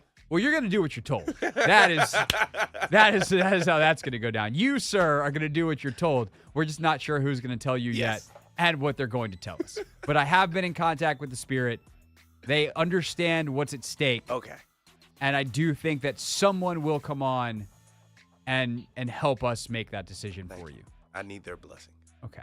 It's the Hoffman Show. We're on the Team 980. We're always live as well on the free Odyssey app. And 1 week from right now, the NBA draft will be just hours away. We'll be there at Capital One Arena ahead of the Wizards draft party. And earlier this week, I hopped on a roundtable discussion. I hosted a roundtable discussion with some of your favorite Wizards podcasters about what the Wizards should do. And one player in particular dominated the first part of our conversation. You'll hear that next here on the Team 980.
It's the Hoffman Show. We're on the Team 980, always live as well on the free Odyssey app. Real quick, just because I haven't mentioned it yet.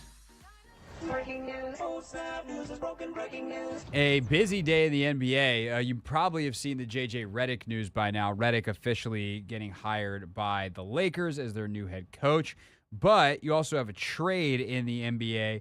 The Chicago Bulls have traded two-time all-defensive guard Alex Caruso to the Thunder for Josh Giddey, a young guard who had kind of fallen out of the rotation there in Oklahoma City. But, man, that is a hell of a move for the Thunder, who get a tremendous defensive guard to pair with Shai Gilgeous-Alexander, a tremendous defensive guard, and they're continuing to improve their team. The team that, by the way, was the best in the Western Conference in the regular season last year. Wizards, of course, have long-term goals of being that same type of organization. That's why they hired Michael Winger and Will Dawkins, who both emanated from that Oklahoma City organization under Sam Presti.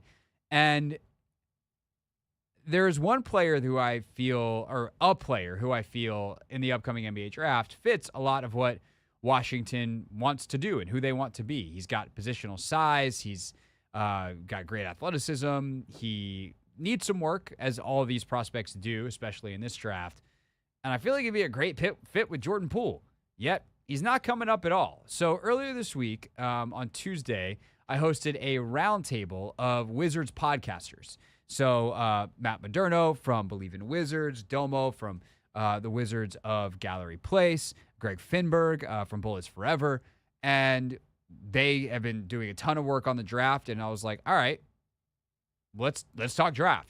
The full thing is available on our YouTube page at Craig Hoffman, and it's why you subscribe, by the way, is because you could have joined us live, but I know a lot of you, you work at noon on a Tuesday, so wanted to play the Stephen Castle conversation for you here on the radio, to try to understand who the guard from UConn, who helped lead them to a national championship this past year, is, and why he may or may not be in play for the Wizards at the number 2 pick. They have the number 2 pick in this draft. I'm just going to start with the guy that I think, in following all of you on Twitter and reading some of your stuff, I feel like we're all huge Steph Castle fans. And I don't know why, when I read mock drafts, Steph Castle isn't mocked to the Wizards. I think of the conversations that I've had with Michael Winger and Will Dawkins and the public comments of those guys about what they want in a Wizard. They want winners. They want guys that are tough. From a physical attribute standpoint, they want physical size. There's some extreme upside. You see how he shoots at the combine. There's a jump shot somewhere in there, even if he's got to find it in games. Matt, why do we not see Steph Castle mocked to the Wizards regularly when he also would be an outstanding fit because he has that size and defensive prowess with Tyus Jones and/or Jordan Poole? Yeah, it's a great question. I think a lot of people, they just kind of project who they like in certain slots, and they're not really thinking, enough about the track record of these guys in this front office. And honestly, we hear enough about what a Dawkins guy is or what a Winger guy is. And I don't think we know yet. These are guys that were in supporting roles and executing on other people's vision. So there's not enough sample size to really kind of say definitively who their kind of guys are yet. And I think what you've heard from them is probably closer than what people are kind of basing it on. It's not purely the Oklahoma City model. Travis Schlenk is running a lot of the pre-draft stuff for them. You look at the guys he took in Atlanta, and they're different than the guys they were taking in OKC. So I think they're going to take somebody kind of off the beaten path here a little bit, and someone like Castle seems to kind of check those boxes you talked about. Greg? Yeah, I mean, Matt hit on the head. It's hard because a lot of mock drafts, I think the Ringer big board has him first overall, but you see him at an 8 or 9 on certain other ones. I think ESPN's a little lower on him. So it's polarizing. And I mean, I think he's the best on-ball defender. I don't want to say he's the best pure defender because Donovan Clingan's a tremendous rim protector, and it's kind of hard to compare the two. But for a team like the Wizards that really likes, especially this new front office, drafting defensive players and guys that can not only do it on one end but do it on both, Castle would be the best on-ball defender, I think, in this class. I think the offense is where a lot of people get detached from him because, yeah, in the beginning of the season, he very, very much struggled from 3, shooting in the 20% and the offense wasn't there. But if you watched him throughout the course of the season, like into the tournament, his offense got gradually better as the season went on. And I think at a young age like he is, he's only going to get better on offense. One thing I'd like to say about him is I heard a story about how he walked into UConn, and the first day of practice, he asked everyone who's going to be the second best defender on this team because he already knew that he was the best guy. And that kind of attitude is what I like. So, again, I've had Stephon Castle second on my board since May, and I'm firmly at that. So, yeah, I think he's a tremendous player. Damo, I think I became aware of just how good Castle was because you wouldn't stop tweeting clips of him during the season, just nonstop. Like, oh, here's Steph Castle dunking on someone again. Here's a rip and score situation from Castle. Like, what made you fall in love with him, and what kind of upside are we talking about here? Because I think when we start talking about some of these other guys, that to me is a differentiating factor. I think the upside for Castle might be higher than a guy like Sarr, might be higher than Risarche, like based off what we've seen. So what is it that you see and saw that you were just like, this is my guy? Yeah, so me and Matt talked about this a couple times, like, and this might sound crazy, but it kind of reminded me of SGA, a guy that's 6'6", decent athlete, just kind of knows his way to get into the paint and has some untapped on-ball potential and shooting that he wasn't really able to show at UConn because he had to play a role. And I love that most about him, the fact that, he came in as a top recruit and he went to a winning situation and he didn't balk. He didn't sulk about, not getting the ball, having two other primary ball handlers in front of him. He embraced being a defensive stopper and just made winning plays, and it helped him win a championship. And I think you bank on those guys that, hey, now with NBA spacing, we're going to get you more in pick and roll. We're going to kind of let you have that freedom now that you really see the full bag, if you say. And then you got a guy, at number 2 or in the top 5 that is an all NBA caliber talent. Yeah, I think of the quote that Will said about BK at the intro presser, which is Brian Keefe has an ability to see what guys can be, not just what they are. And for a guy like Steph Castle, I'm like, well, what can he be? Because he has that playmaking ability. He's got a great feel for the game. And, like, there's some things that I think are inherent in terms of shooting, whatever. Like, Steph Curry has been able to shoot forever. Like, you can't teach someone to shoot like Steph Curry. But there's a lot of guys whose jump shots have improved once they got to the NBA. They're no longer worrying about school, and they have the time. Like, it's their job, and they just lock themselves in the gym. They have access to the best coaches in the world, and the improvement comes on a major level. That's a skill that you can work on, even if there's obviously some talent involved. I think when it comes to feel, like, yeah, in playmaking, you can train that stuff to an extent, and your coaches can give you, hey, we're looking for this in this situation, and, like, you can improve. But there's just no replacement for a guy who feels the game and sees the game at a really high level. And I think when I look at, for instance, Risarche versus Castle, Risarche is not an on-the-ball playmaker. He doesn't have that. Like, he's got a lot of great skill. He can shoot it. If you base off his last year, obviously it was a struggle before that, but really good year shooting the basketball, finished it nice and strong. He's got a great feel on the defensive end, and he's got tremendous lateral quickness and length and, like, all these things that are really, really exciting. But eventually, like, if we were to go play pickup, someone's going to take, like, there's always the guy who runs back and is like, I'm the point guard and I'm going to take the ball. Like, someone pass it into me and I'll get us going. And, like, Steph Castle's that guy. Risarche is not. Risarche runs to the corner and is like, I'll be waiting here for the kick out and maybe I might backdoor cut you, whatever. But, like, that feel, that leadership, all that stuff, to me, that embodies a Washington Wizard, and especially someone that is worthy of the Wizards using the number 2 pick on. The guy I think of, Damo mentioned SGA. I think the comp for me is like maybe a little closer to like a Drew Holiday. I don't see quite the same, offensive upside, but I think he'll be a lockdown defender. I think he can get you in your offense. I think the offense will evolve enough over time. And both of those guys are guys that went in as freshmen, highly touted freshmen, to situations where there were already veteran guards ahead of them, and they weren't scared of that because they were winning teams, defensive cultures, and that kind of says a lot about them too. Greg mentioned that UConn story. Like, Danny Hurley is a psychopath, and not everybody is going to go into that lightly. And, he talked about like, hey, they hang up the phone on 5-star recruits if they don't get the right vibe for how those guys are going to fit in. And if they're not even at least willing to consider, being there for multiple years. So the fact that the Castle was like bought into that from day one, we just saw what having like a point of attack defender that can just like literally turn the water off against some of the best guards in the league can do for you. So I think Castle gets pinged for not everybody saw the playmaking or the immediate shooting or whatever. And people are kind of dismissing, what he can do instead of, focusing on the really good stuff he can do right now that this Wizards team could need specifically. Yeah, and to touch on that, like Matt said, honestly, when you take a guy like that, you compare him to Bilal. I enjoyed the clips of and the highlights of Bilal defensively more than I did of some of the stuff he did on offense, just because the Wizards have been so bad on that end and have neglected that end for so long.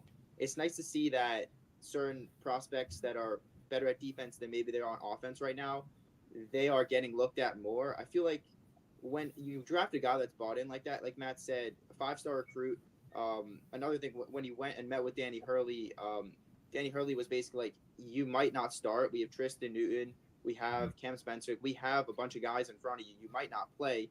And if you go to like a Kansas, you're probably going to start. And Castle was like, I just want to win. And to me, that's more important than a lot of the offensive skill sets and the lacks that you might be able to find with a guy like him. He's going to come in. I think eventually he's going to be able to be that I'll take away your best defender or your best offensive player on a nightly basis type of guy. And if you can pair him with Bilal in that backcourt, your defense is awesome on the perimeter. And they're both guys that are 19, 20 years old. They're going to develop. I'd much rather get a really great defender that I think can develop offensively than draft a Rob Dillingham, where he's very shifty on offense, but I don't think he's going to develop into a good defender. And like you said with the Dawkins quote, you want guys like you can teach them and see what they can be instead of drafting someone that, they're good on offense and they might not be a good defender.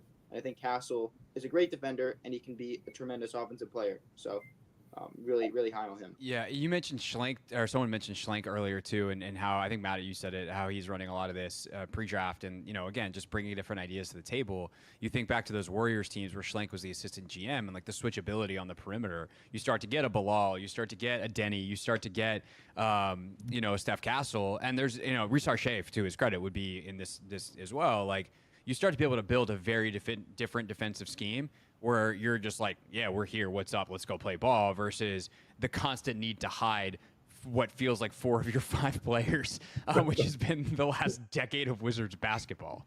Or more, yeah. That's it's too many holes to plug at the same time, man. You can't have that many leaks in the dam. No, 100%, 100%. Okay, so we're all on, like, if he's on the board, I'm not even going to, like, if Sarr goes 1, if Risar Shea goes 1, if Steph Castle is on the board at 2, I will go around the box here. Damo, would you take Steph Castle no matter who else is on the board? Run to the podium. Automatic, yes. Greg? If Sarr's on the board, I'm still going with Sarr, but if Sarr goes 1, I'm 100% taking Castle. Matt? I'm really split here. I gotta be honest with you. I think Sarr is probably the safest of the picks here. Plus, he's got the highest floor of these guys. Plus, still a high ceiling. I think. To me, ultimately, he and Castle are like kind of the same caliber guy. I like Castle better just because I think that this fits a little bit more about what I like in a player. But and I question the offense a little bit more with Sarr actually than I do Castle. But. Mm-hmm. What they do, I think they would probably go Sarr, in my opinion. All right, that is from our roundtable discussion. Matt Moderno, Believe in Wizards. Damo from Wizards of Gallery Place, and Greg Finberg from the Bullets Forever blog. All great on the NBA draft, and appreciate their time. We talked about a lot more. If you want to check out the full live, at Craig Hoffman on YouTube. And Anthony, I think I could probably get the full audio for you, and we can put that in the podcast feed as a bonus extended cut. So definitely check that out. I have since watched a little more tape, though. This morning I watched some more of Alex Sarr, some more of Steph Castle. Some more thoughts on those two as we're a week away from the NBA draft here on the Team 980.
It's the Hoffman Show. We're on the Team 980, always live as well on the free Odyssey app, streaming live on YouTube at the Team 980. Caitlin Clark starting to do a thing that a lot of superstars do, and it was very evident last night against the Mystics. So I'll tell you what it is coming up at 6:30. But right now, quickly, some additional follow-up thoughts on the NBA draft as we sit a week away. And two top prospects, one who is very likely to be a Wizard and one who doesn't seem to be Anthony, and that's the guy that we just talked about a little bit, and Stephon Castle.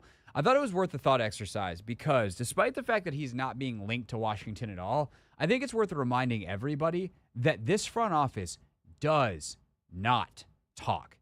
So I don't think anybody knows what Will Dawkins is thinking. I don't think anybody knows what Michael Winger is thinking in terms of fit. And it's why I thought it was worth having the discussion for a lot of us that are closer to the team and watch it. We just kind of look at what they value and what they think they can coach up and the positional needs. And I feel like a big combo guard who is going to be a good defender in this league at the very minimum and could be a lot more than that is a great fit for what Washington needs right now. You then have your one position filled with Jordan Poole and or Tyus Jones, your two with Castle, who also can be a secondary playmaker and potential point guard and can guard point guards. Your three with Bilal, your four with Denny, and then you see what you do at the five position. But, like, this is also for right now. You could flip Denny and, for more pieces, et cetera, on down the road. Guy like Kispert goes into a bench role. So there's a lot of, in the immediacy that it works and in the long term that it works. And I think, like, Castle and Kispert are an interesting combination that could play together. And when I watch Steph Castle play, I see a Drew Holiday starter kit. Like, the way he navigates screens and the feel he has for the game defensively is like eerily Drew Holiday-esque. Now, he's got to be way more consistent. And Drew's ability to guard players that are 5-6 inches taller than him is so unique because he's so strong. And maybe Castle could get there, but he does have like a good body, like for being as young as he is. Like he's already kind of built. So I think the fact that he's not being linked to Washington's kind of bizarre, considering how much people like him, the skill set, and the fit. But watching him, like, the Drew Holiday vibes are strong on that one. Yes, I mean, I love the comparison. And just the way he gets after, he slides his feet, gets in front of the defender, and it looks identical to, like, what we see from Drew Holiday on a night-to-night basis kind of thing. The one thing that does concern me, though, is his shooting. But at the same token, Drew Holiday, he came out of UCLA. He wasn't the best shooter either, though. No. He shot about 30%. Cass was at about 27%. So, again, I think that just goes into, player development and, building the guys up the right way. And, I mean, we've seen it, like, if a guy can, struggle essentially at the collegiate level and then transition over to the NBA, grow into, like, becoming a great shooter, I think that's an indictment on the kind of franchise that we have and that we're sort of kind of building. Yeah, so, I think that he can grow. I look at his shot mechanics and his lower half needs a ton of work. Like he needs, but like in a way that's a good thing because it's like, all right, we're going to get you with a shooting coach. You're going to work on this from the ground up. And over the next year, we're going to build your shot. And upper body wise, like he's got the gooseneck, like he's got a feel for space and those kinds of things. Like the part of shooting that you can't teach is the thing that makes Steph Curry not only a great shooter but a great golfer. Like he has an innate ability that can't be taught to realize how far away he is for something and throw or shoot a golf club at it. Or like I bet you if we played catch, he would be very good at like getting the velocity right to get, like, he's not going to bounce the ball or overshoot you because he just understands playing long toss, like exactly where he needs to put a ball, like his placement, his accuracy. If he was playing quarterback, like he'd be very accurate because he has like tremendous hand-eye coordination. And that part is innate. The ability to have good depth perception and throw the thing the proper distance, right? That's ultimately what that is. But there's also a consistency in the mechanics that can be taught that can be helpful if you take a guy who's a bad shooter, you can turn him into at least a league average, if not a plus shooter, depending on a shot selection. I think Steph Castle's that. I'll tell you a little bit more about Alex Sarr in 3 minutes, and then the thing that Caitlin Clark is doing that is very, very superstar adjacent that is starting to happen more frequently, and she did it last night against the Mystics. That's how we finish things out here on the Hoffman Show.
It's the Hoffman Show. We're on the Team 980, always live as well on the free Odyssey app, streaming live on YouTube at the Team 980 as well. So real quick, as promised, Anthony, a quick scouting report on Alex Sarr. the 7'1" power forward who very likely could be the pick for the Wizards at 2. Zachary Redick is the forward from France who is in half the mock drafts going number 1. Donovan Clingan from UConn, I beg your pardon, seems to be the guy in the other half at the center. I'm not that interested in Clingan. Like, he's going to be a good player, but like at the number 2 or number 1 pick, I would want someone who's going to be more than a good player. I want someone who's got a chance to be great, even if it's a gigantic swing. And Sarr is that guy.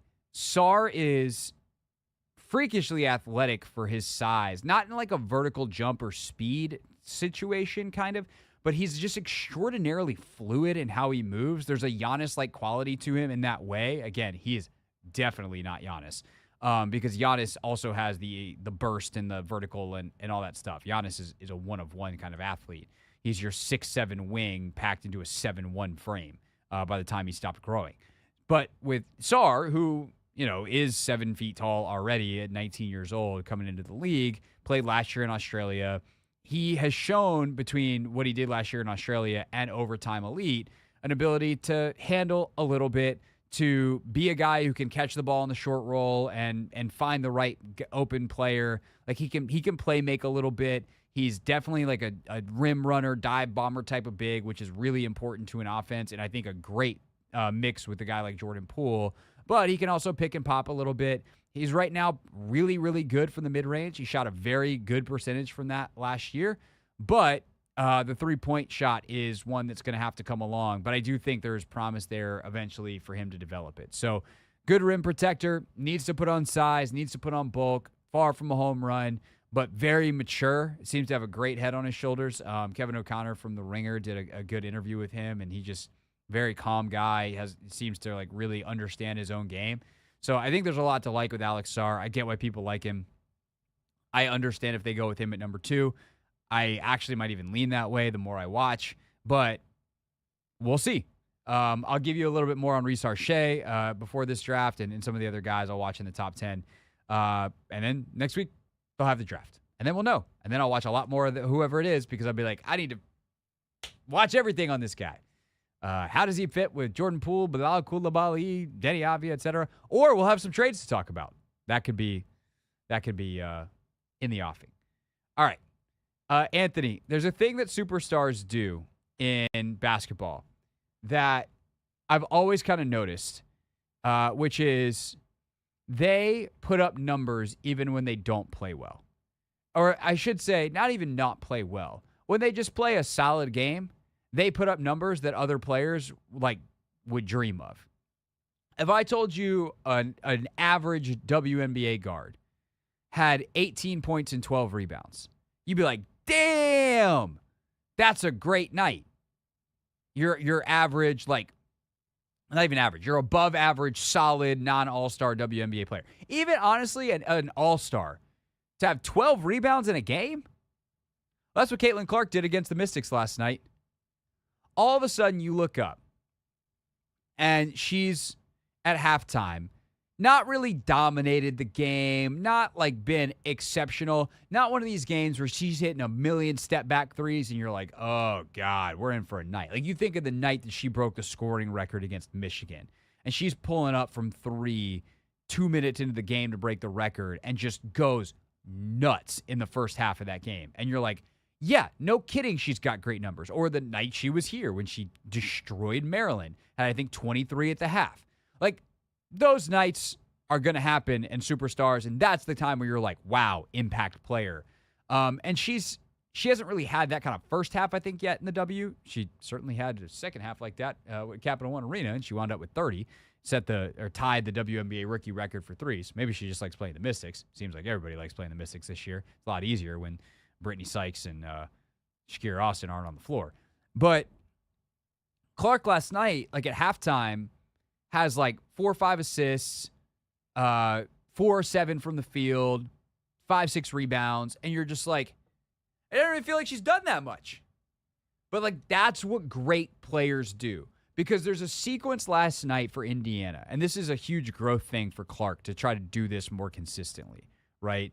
is she's coming into her own. This rookie class is now about 15 games into their career. Angel Reese has been the most consistent of them. She today sets a WNBA record against Dallas for Chicago, 7th straight double-double. But like Aaliyah Edwards' numbers over the last month have gotten better, and you're seeing this rookie class really come into its own now, about 15 games in. A little bit more consistency, although last night Edwards struggled a bit for Washington, but Clark certainly is figuring some things out in the league where she's just, every night it's like, oh, she had 15, she had 17, and then it's like, oh, she really had a night. She had 25, she had 28, she had 30. And you know those nights are going to come. But she's also finding ways to do stuff without the ball. She's got 12 rebounds last night. She's got 8 or 9 assists in a bunch of other games. And she's just starting to pick it up. She's starting to figure out the game. She's starting to figure out how to play off the ball. She's starting to figure out how to alleviate pressure. And also, teams, I think, are not able, they're just losing the will to do what they did earlier in the year, where they're like, we're going to welcome you to the league and make your life a living hell. And what you realize is you can't do that over the course of a season. It's all fun and games the first time you place a rookie and you're like, I'm going to go ham. Ultra NBA Finals or WNBA Finals intensity. And then it's like, okay, we're now in the middle of June and we're playing regular defense, and she's going to do really well against that. She still doesn't have a great feel for the floor at times. She's throwing passes where they don't need to go. Defenders are faster and have better anticipation. The passing lanes are smaller, and that's why she still has a bunch of turnovers. But the ability to create production on what doesn't seem like a night comes from a stretch like she had in the second quarter last night, where she does hit a deep three and then follows it up with a steal and a score.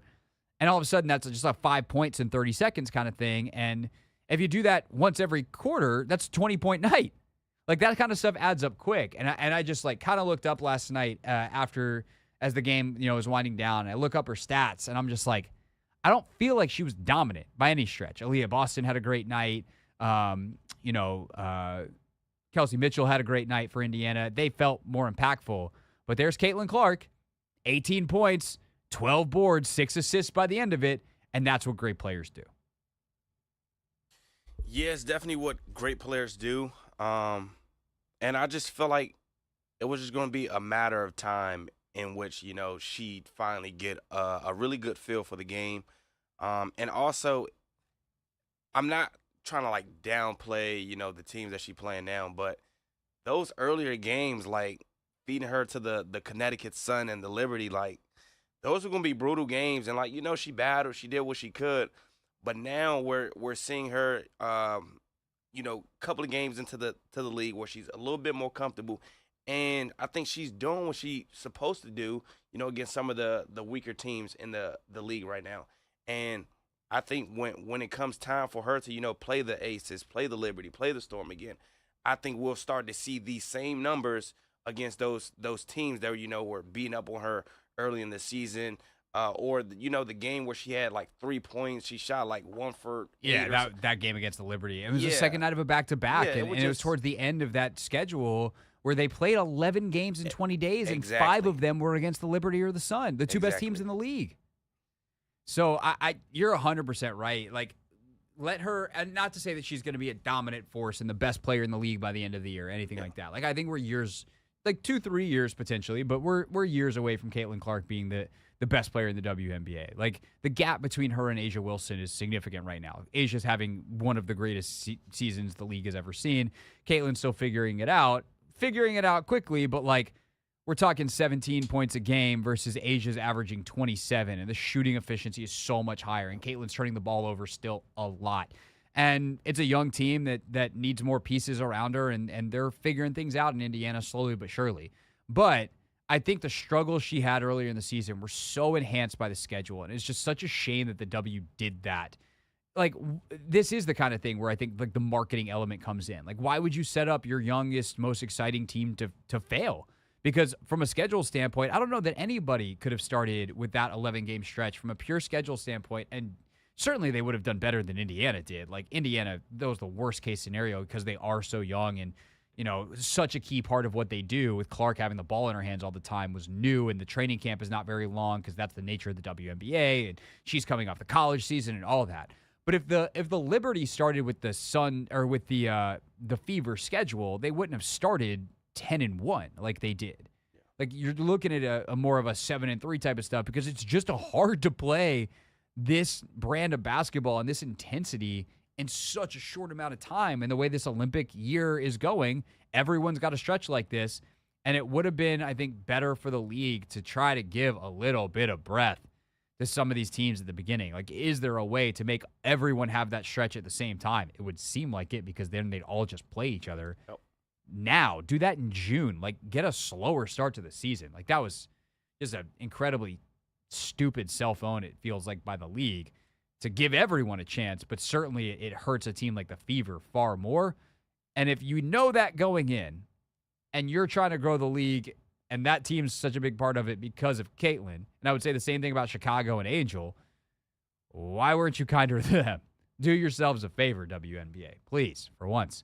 It's the Hoffman Show. We're on the Team 980. We're always live as well on the free Odyssey app. And when we get back, a rule that Eric Bieniemy apparently had last year that we just learned about in a Washington Post piece is kind of funny, but also kind of, that and real things next.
It's the Hoffman Show. We're on the Team 980. We're always live as well on the free Odyssey app. An amazing Larry Bird story in Real Things in less than 5 minutes, because about 5 minutes from now, the show will be over. But I just read an anecdote that I want to share with the audience and you, Anthony, from Candace Buckner's piece in the Washington Post. It's a column she wrote, and she, in her own words, went to camp to find out why the psychology behind the backwards hat. Why does Dan Quinn wear his hat backwards? And there is a stretch of this where Sam Cosmi is quoted. And Sam Cosmi, apparently his wife, likes when Sam wears his hat backwards. And last season, reading from the piece here, last season, Eric Bieniemy came to town to run the offense, and he brought with him a new title that gave him power and some asinine rules that made no sense, including a rule about hats and how grown men should wear them. Last year, I was not allowed to wear my hat backwards in the building, so that's a little fun fact there, Cosmi said, revealing the shocking secret. The thing was, or that was something that we as players, offensive side, we weren't allowed to wear our hats backwards. That's so incredibly lame. I know Coward's been doing a thing for years about backwards hats and quarterbacks and whatever. Like, they're grown men. And that was always Bieniemy's thing. He's like, I treat them like grown men. Grown men don't tell other grown men how to wear their hats. You let them wear their hats however they want because they're grown men. And you hear the thing, and like, that's the kind of thing that if you're winning, it doesn't really matter. But when you're losing and being at work every day sucks, and this man who's just yelling at you nonstop because he apparently can't teach effectively enough that he doesn't have to yell at people, is telling you that you have to turn your hat around and you can't wear your hat the way you like it, the way you're comfortable, that blows. That's just, it's so incredibly lame. Have you heard of any other like rules for teams? Yeah, I mean, the that Yankees are famously don't allow facial hair. That was like a Steinbrenner thing. Oh my God. Are Like, you serious? it's like a dress code. We want our guys to look a certain way. And it's like, okay. Because a forward hat is so professional. So if Bryce Harper went to the Yankees, he would have to cut his beard.